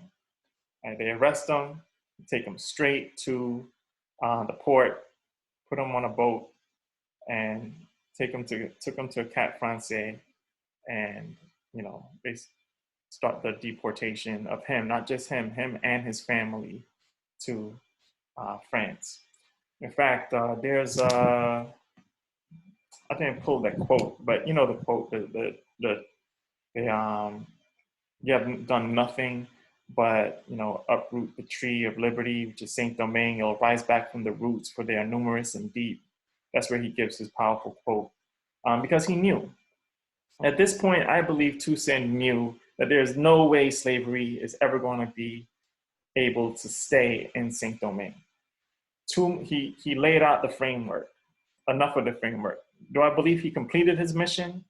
I kind of do. I do believe that Toussaint brought Saint Domingue the furthest that he could take them, right? And now it was up to his like Dessalines and Christophe and those guys to go the rest of the way, right? So I believe Toussaint did have peace of mind based on that quote that he said. He's like, there's no way slavery is ever going to be reinstated, right? He believed that to his core, right? And he was right, right? So anyway, he was arrested. He was with his whole family, shipped to France, and he was placed in a jail cell. Yeah, these paintings that I found, these illustrations. I believe the ship that he was on was called the Hero. He was on two ships, the Creole and the Hero.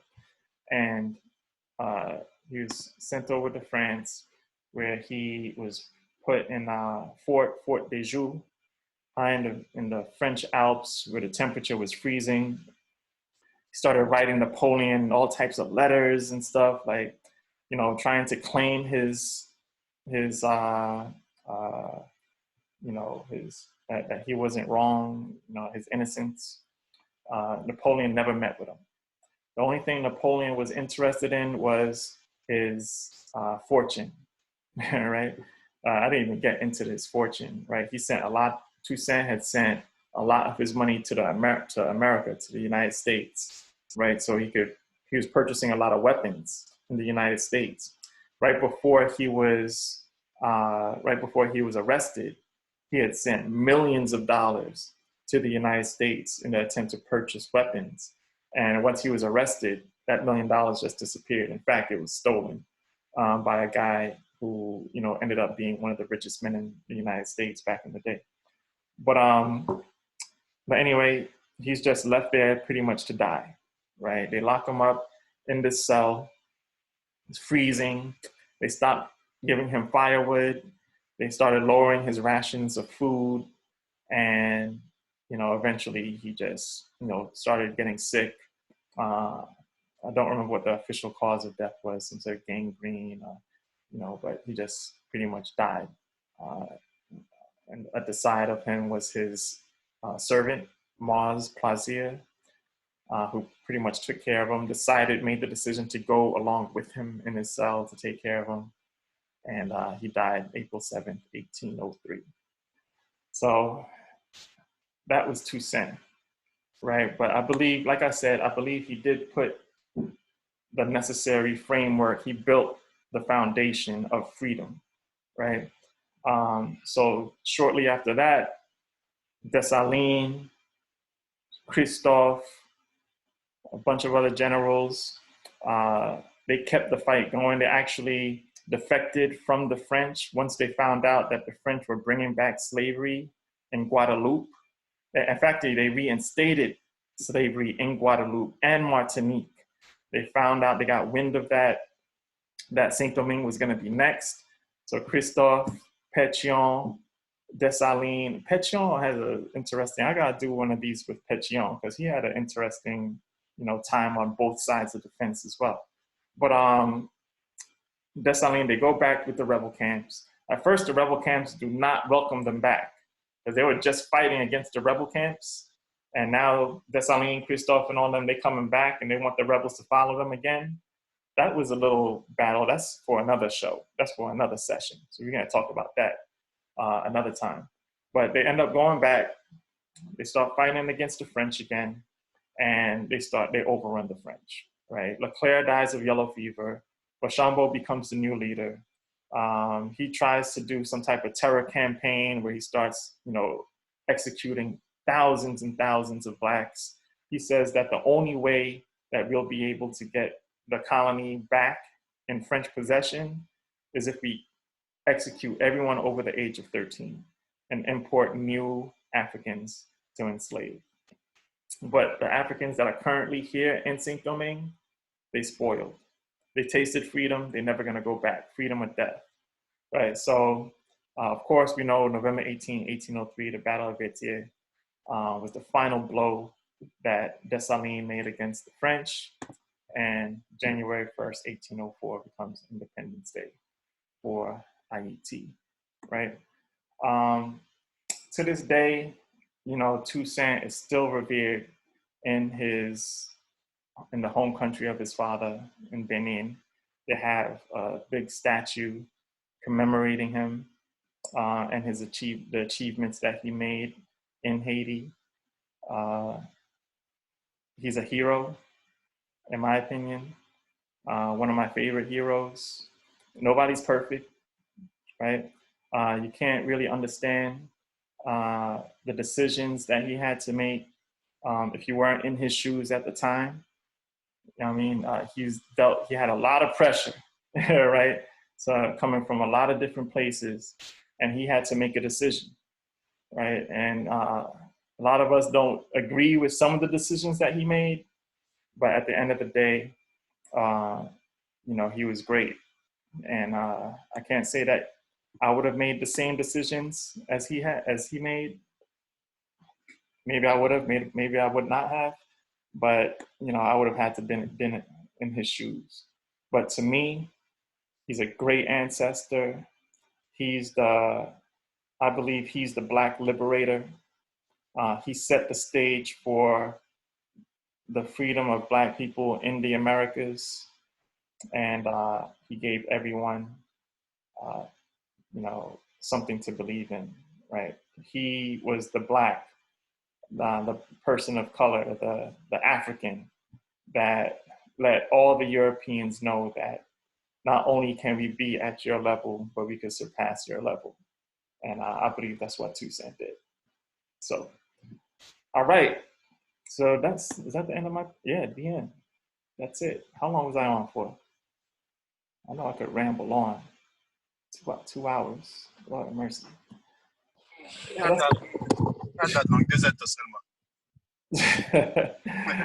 All right, cool, man. Thank you. I'm glad most of us stayed on. Man, I thought y'all was gonna fall off. All right, cool. So happy birthday, Toussaint. Today's your birthday. We honor you. We love you. We respect you. Everything that you did, everything that you accomplished. You're a hero. You're a savior. And man, I don't know, man. Thank you. Thank you for everything that you've done. We appreciate you. And I'll make sure, I'll do my best to make sure that your story is told to future generations. Thank you, ancestor. All right, so I know I went over a lot. So if anyone has any questions, comments, things that they wanna add, maybe there was something that I forgot. I know I wasn't able to cover everything. I mean, this is a big man that did a lot of different things. So if there's anything I missed, you know, go ahead and you could unmute and add whatever you'd like to ask. The one thing you missed for your boy, Mackandal, was that when the yellow fever came back, that was him. You told him he was coming back. That's right, absolutely. Yes, sir. Yeah, man, Mackandal, he said he was coming back, right? So he came back with a vengeance, right? He came back as the mosquito. He said he was gonna come back as a mosquito, right? That's what he said he was gonna come back as. And one of the main reasons why yellow fever spread so much throughout the European army was mosquitoes. Hey, y'all been in IET before. Y'all know those mosquitoes, they get around. So the French, they couldn't deal with it. There was a swarm of mosquitoes. It was passing yellow fever around and they couldn't handle it. They were dropping like flies. So thank you, Mackandal. Let's see, Frank Michelle, was it true that he was a son of an African prince? Is there any literature on his father? Yeah, he was. His grandfather was a king of Alada, right, which is current day Benin. Well, Benin, I went over it in the early part of the presentation, but present day Benin was two kingdoms, right, the Dahomey and Alada. So Toussaint's grandfather was king of the Alada region, and his son, he had three sons, one Gauginu, and the king was killed when Dahomey took over Alada, and his son started infighting, and Gauginu, Toussaint's father, was sold into slavery and sent to Saint Louis, where he had Toussaint. So his father was a prince, son of a king. If I may ask a question, Yes. maybe I lost it when you were giving it in the introduction. Toussaint was not born in the Saint-Domingue. How did he get there, or what time was he captured as a slave, or how did he get to the island? From my research, from what I've read, I read in my research that Toussaint, well, nothing really that I've read says that Toussaint was born in Saint-Domingue. However, his father and mother met in Saint-Domingue, right? His father was captured, enslaved, brought over to Saint-Domingue. That's where he met Toussaint's mother, Pauline, and they had 8 children in Saint-Domingue, which Toussaint was one of the 8. Okay. So that's what I believe. He was born on the plantation. But, anyone could argue any position when it comes to our history, unless we have birth records, then you never really know. But Okay. I believe born in Saint-Domingue. Let's see. Third estate, 97% of the French population. It included not only peasants, but everyone who wasn't a noble, clergy, or monarchs. Yes. Right? You should put this information in a book. No, that's what I've been trying to do. But it's too much to put into one book, right? So that's why I try to come out with the series. You see my series of books over here. By the way, everyone, I'm having an issue with my website at the moment. So thoroughbredbooks.com is currently down for the moment. So if you try to go to my website right now, you won't get anything. But these books are available on Amazon. My books are going to be, my website is going to be back up tomorrow. But if anyone is interested in these books, they're both on Amazon, Amazon Prime, everyone except for Mackandal. So if you're interested in purchasing any of these books, you can go ahead and go on Amazon and purchase them until my website gets back up, which should be tomorrow. So again, thank you for supporting. All right, question. Were the indigenous people of the island completely wiped out by this time, or did they aid in the revolt? What about the Polish mercenaries? So the indigenous, I believe you're talking about the Arawak, Tainos. I don't believe that the Arawak were around during the time of the revolution, the Haitian Revolution. They were pretty much, for the most part, wiped out.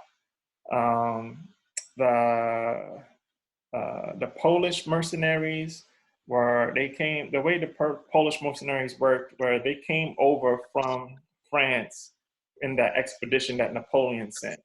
So the whole expedition was not just French soldiers. It was sort of like a coalition of soldiers.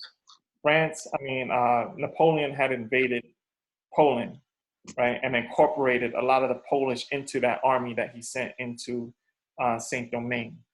So there were a lot of Polish soldiers that were on that expedition, got to Saint-Domingue, and once they saw that, wait a minute, these people are fighting to avoid slavery, right? Then a lot of them went and fought on the side of the rebels. So that's why you have like a large population of, well, I don't know about large, but there is still today a population of Polish people of Polish descent that still live in Haiti. I believe it's like in the north somewhere. Kazel, I believe it's called. So yeah, so there's a lot. That's where the Polish kind of came from. Dessalines incorporated a lot of them in his army as well. All right, let's see. Before you explain this, I already evaluated how I would have handled this Toussaint position. He should have made the Africans a community of owners of the plantation. Yeah, I mean, that's what I'm saying. Like, it's hard to judge. You know, like a lot of people say that Toussaint was, he was, pro-white, but what was he really trying to do? We can't really get in his head and kind of figure out what was he trying to do. I know a lot of the Black population, at a certain point was like, I don't know if this guy is with us or against us, but I believe that he had the Black population's interests at hand. But what he was facing, I think he knew the size of the enemy that he was facing, and he really had to play chess. And as far as making sure all of these pieces were in place before he can make a bold move like independence.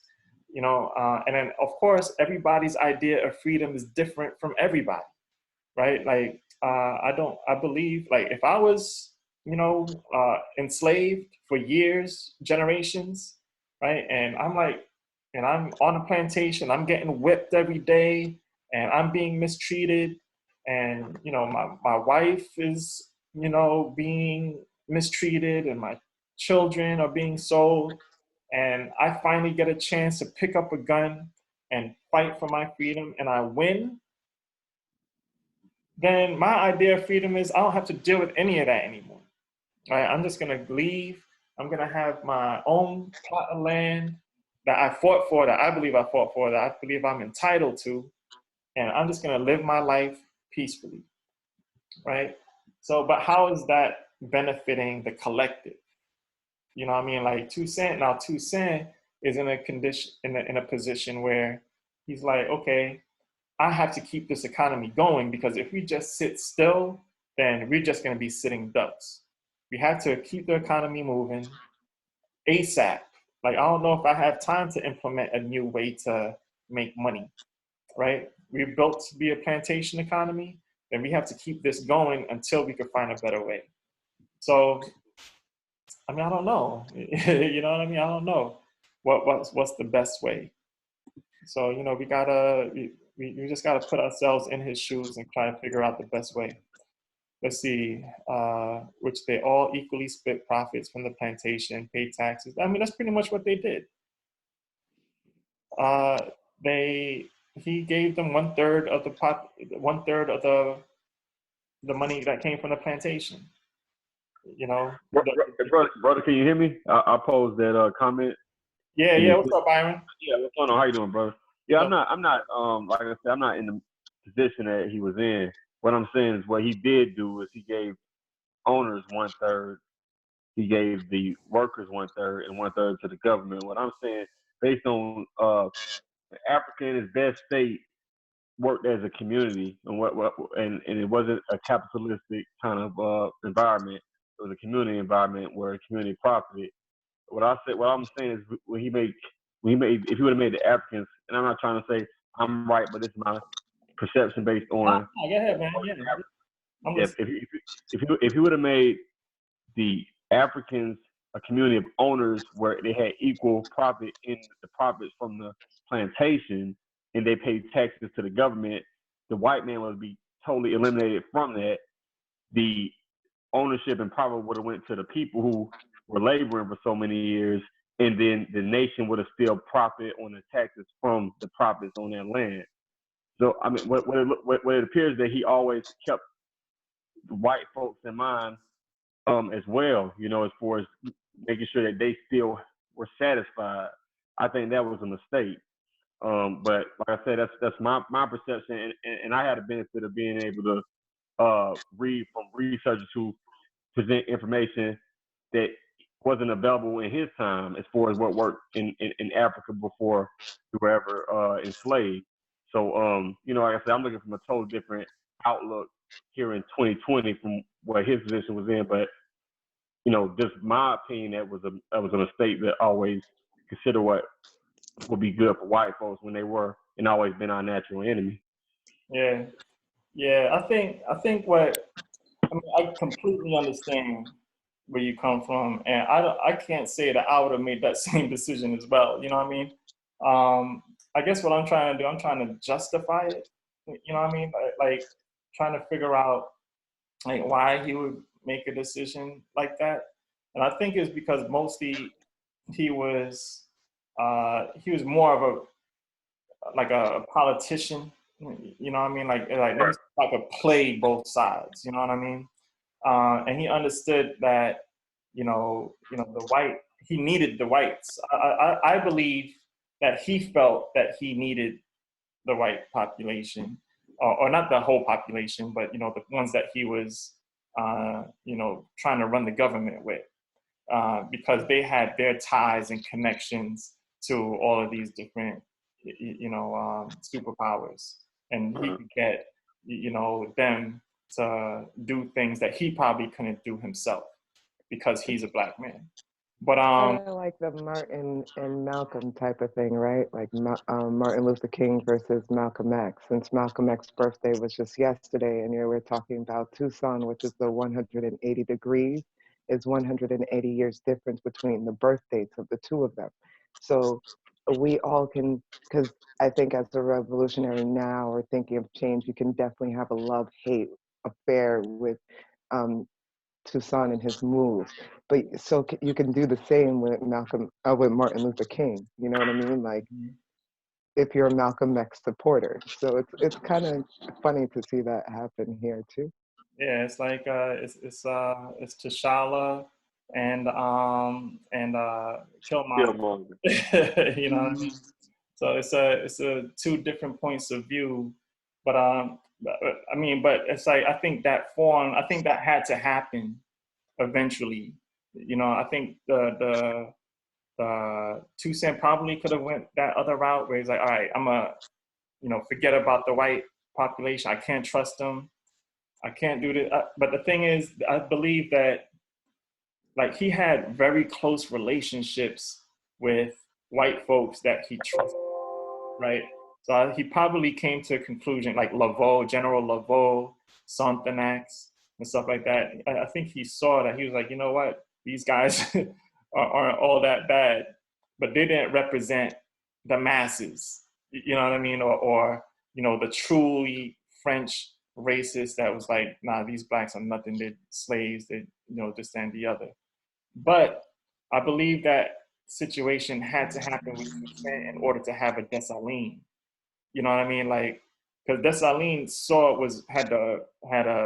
he was riding shotgun throughout all of Toussaint's dealings with the whites, and he saw the betrayal, right, firsthand.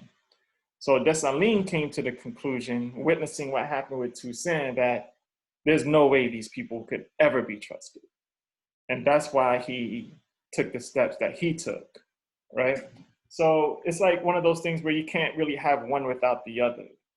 You know what I mean? So they played hand in hand. There's no Dessalines without Toussaint. There's no Toussaint without Dessalines. So ultimately all the decisions that he made, there's no mistakes, right? So he made those decisions. He paid for those decisions. But now that really, for the next leadership that was coming down the pipe, they knew the steps that they had to take in order to move forward.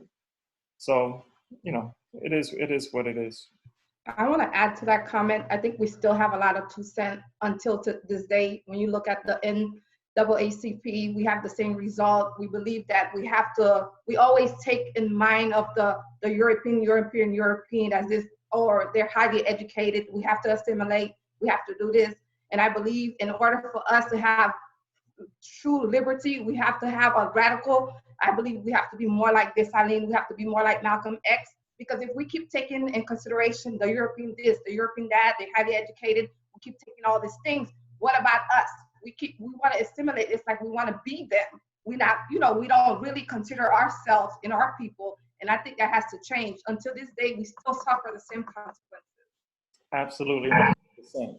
And I believe that I only needed one example, and that was the example of Toussaint, that these people can never be trusted. Because here's what they did. He gave them their properties back.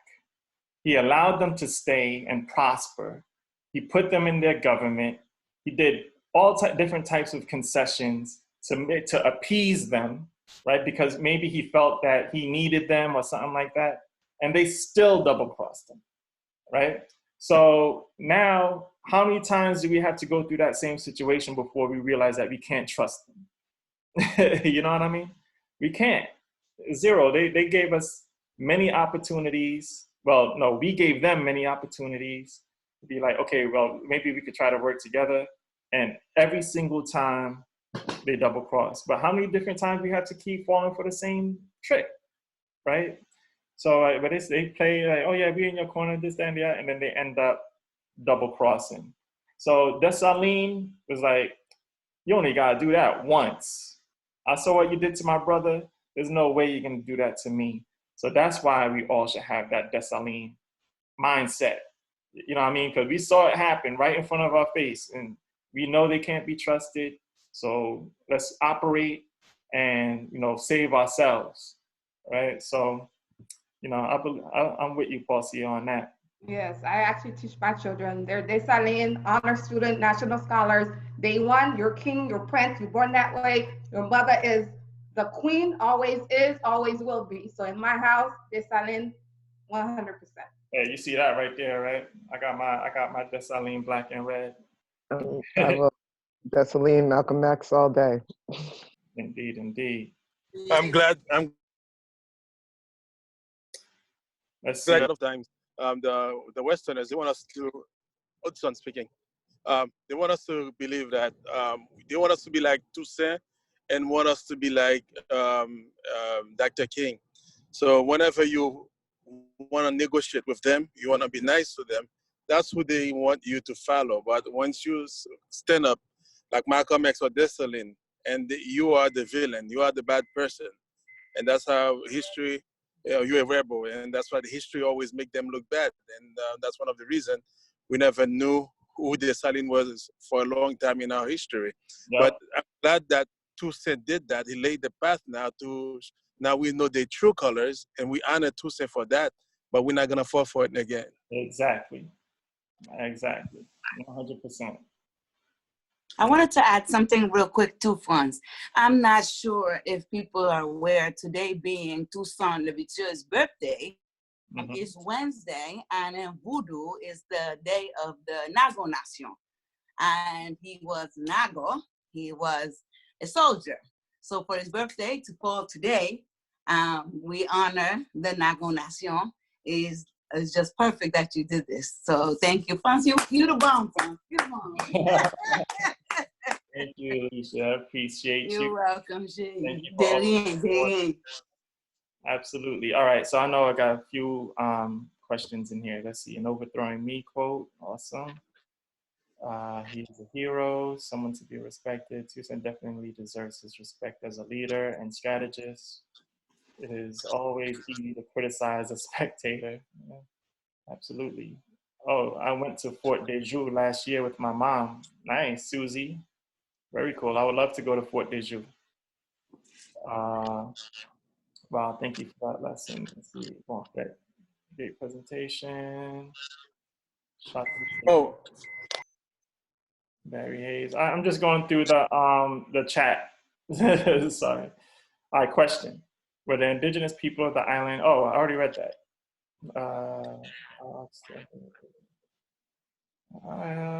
Was it? I was wondering if it wasn't by Napoleon that was saying this, where Toussaint is still considered as a French soldier, general, and yet Dessalines is not. Maybe I heard it somewhere or here or somewhere before. They still consider Toussaint as a honored French soldier. Well, probably the French do, but we don't. You know what I mean? Like, that's part of the games that they play, right? That's why they write all the books about Toussaint. You know, they want us to look at Toussaint. Like, I didn't even know about Dessalines until like way after Toussaint, right? Like all the portraits, all the pictures, all the books, and all that stuff are all about Toussaint. Right? I mean, not to say that he doesn't deserve it, because he does. You know, he's a great man. But all right, well, how about Dessalines? He's the one that actually finished the job, right? He's the one that brought us to independence. He's the one that gave us our first constitution. He's the one that gave us our flag. He's the one that gave us, you know, independence. So of course, you know, the French, he didn't abide by the French, right? He hated everything French, right? He executed the French, you know, so they're not gonna hold, and when I say the French, that means all Europeans looked at that situation. They didn't look at it as, oh, it was just French, I'm British, so I'm cool. Oh, that was a threat to all whites, right? The fact that he could go and execute 5,000 whites, 5,000 French, right? That didn't make him, to me, it didn't make him a racist, because he still had, you know, the Polish troops. He had, you know, Germans living there. He had, everyone was considered black, no matter what your color was, right? Like what Baina says, black has nothing to do with your skin color, right? Black are people who fight for freedom, right? Yes. So he considered you black, then no matter what your skin color was, you're on his side. But if you're, you know, someone that was oppressing his family for generations and generations, well, yeah, you need to watch out. You know what I mean? So they held up Toussaint, I believe, because he was, you know, the more like the pro-French during that time when he was trying to lead Saint-Domingue for the French. But who knows? What would have happened if he survived that attempt on his life, right? If Toussaint survived that attempt on his life and went back to lead the army along with Dessalines, he probably would have been different, right? I mean, you never know. You have to play out all these different types of scenarios in your head. So, but of course, it's no surprise to me that, you know, the Western world, you know, the white population of the world hold up Toussaint more than Dessalines. And that's why, you know, everyone knows about Toussaint and not that many know about Dessalines. Let's see, different approaches needed to deal with them.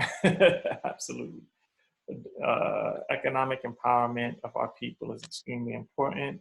I believe that. Valid point, but I will add that the NAACP was formed by whites to keep a leash on black folk.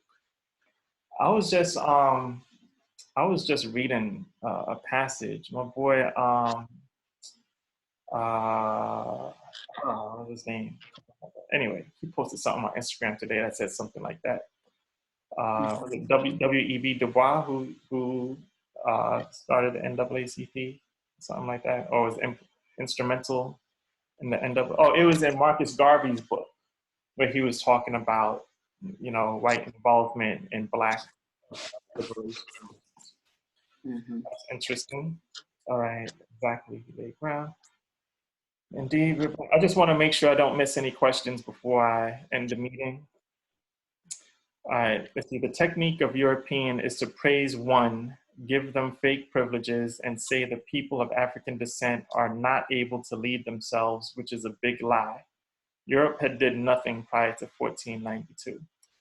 Divide and conquer, you know, that's the oldest, you know, Toussaint versus Dessalines, Malcolm X versus MLK, you know, even Black Panther. I was mad that, you know, T'Challa and Killmonger were fighting. I was like, Black Panther? No. I was like, come on, man. I thought we were gonna fight some colonizers. Seriously. Let's see, the French twisted it. They used Toussaint as an abolitionist of slavery for the French, more so than a fighter for our freedom. Yeah, I can see that. Dessalines was betrayed by his fellow men. It is safe to say it was more complex than trusting Black men and not trusting white men, and vice versa. I mean, were they Dessalines' fellow men? You know what I mean? One of the things that we tend to do is we unite when we have a common enemy, right? When there's a common enemy that's threatening all of us, then we come together and we fight against that common enemy. But once that common enemy is gone, we always go back to fighting ourselves. You know what I mean? And Haitian Revolution is the same example. You know what I mean? Pétion, Dessalines get together, because Dessalines is not going to defeat Napoleon without Pétion, not in my opinion. So Pétion, Dessalines get together, they get rid of the French, then boom, Pétion and Dessalines, they bump heads, right? And then they start going at each other. So one of the hardest things to do is stay together. You know what I mean? So, but that's something that we really have to work on, in my opinion. Let's see, they are still making Haiti pay until this day. Yep. Let's see, well said, Franz, Black is more than a skin color, it's an ideology. To show that they captured him and killed him, they killed a lot more of us. Yeah, they killed a lot more of us than he did. Yep. What hit him? They chopped into 14 pieces. Or was it him they chopped? No, they chopped, it was Dessalines. They dismembered Dessalines and, you know, spread his body parts around. Not Toussaint. Let's see, can you please expand how economic empowerment impacted us then and now? Yeah, I mean, economic empowerment pretty is financial independence, right? That means you don't need anybody for anything. And I believe that's what Toussaint was trying to accomplish, right? Trying to make Saint-Domingue, well, that's what all leaders try to accomplish, right? Trying to not necessarily self-sufficient, because it's hard to survive in a world like just completely, okay, we're gonna ostracize everybody else and we're just gonna provide everything that we need by ourselves. That kind of leaves you open to invasion, right? So you have to play the game, right? You gotta play the game. I believe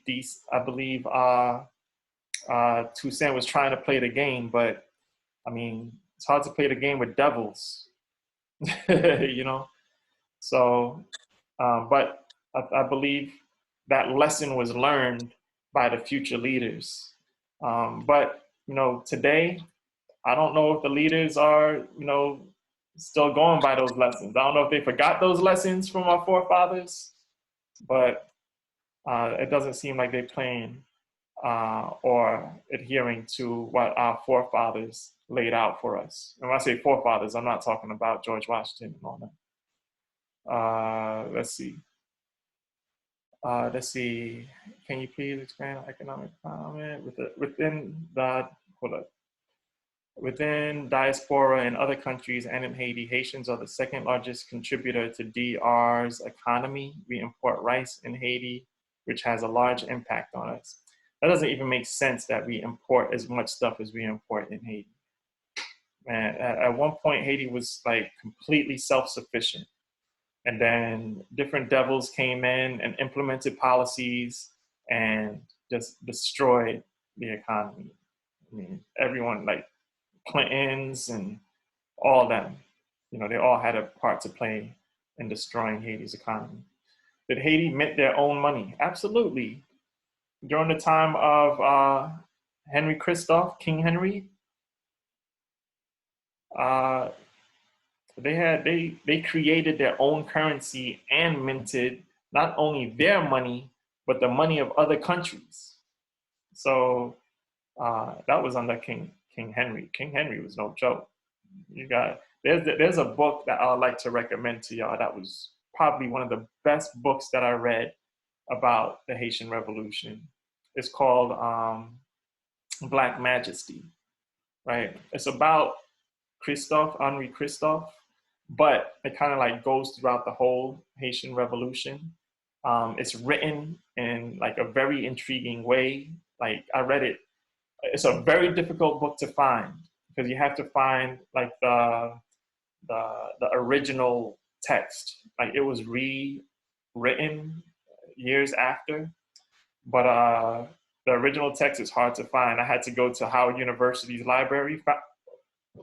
Excuse me, Founders Library at Howard University. And since I'm not a student, I couldn't check out the book. So I had to go back to the library like for 3 days straight and finish reading the book. But it's called Black Majesty. It's about the life of Christophe. And it talks about how he created the currency and how he started minting money for Haiti and other countries. So that was a really good book.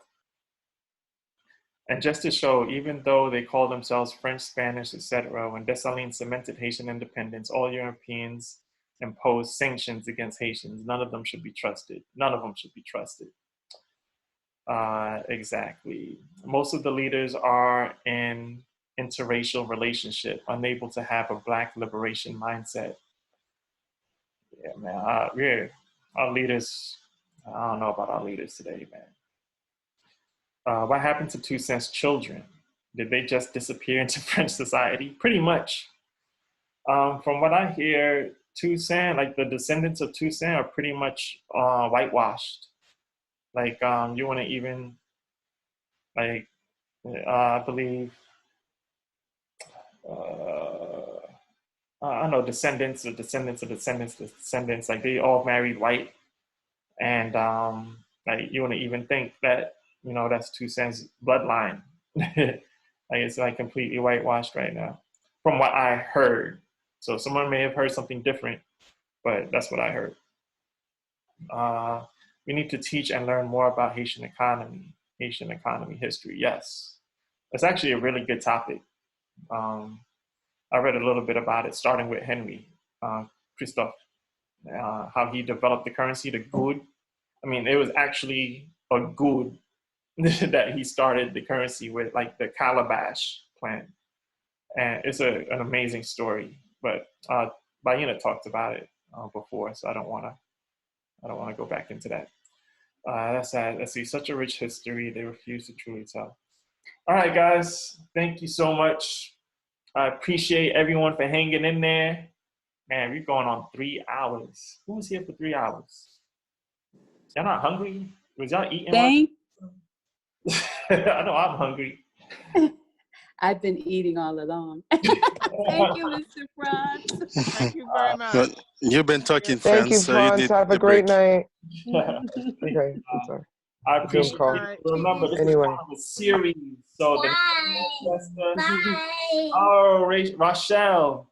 Is that a little? Hey. No, not Rochelle, Miss Garcia. Wait, how do I say it? I'm sorry. Oh, no. It's okay, you said it right. Yeah. Okay. All right. Thanks for watching. Bye. Bye. Thank you, y'all. Appreciate Everybody. Hey, we're going back on tomorrow. Baina and Friends comes back tomorrow. Oh.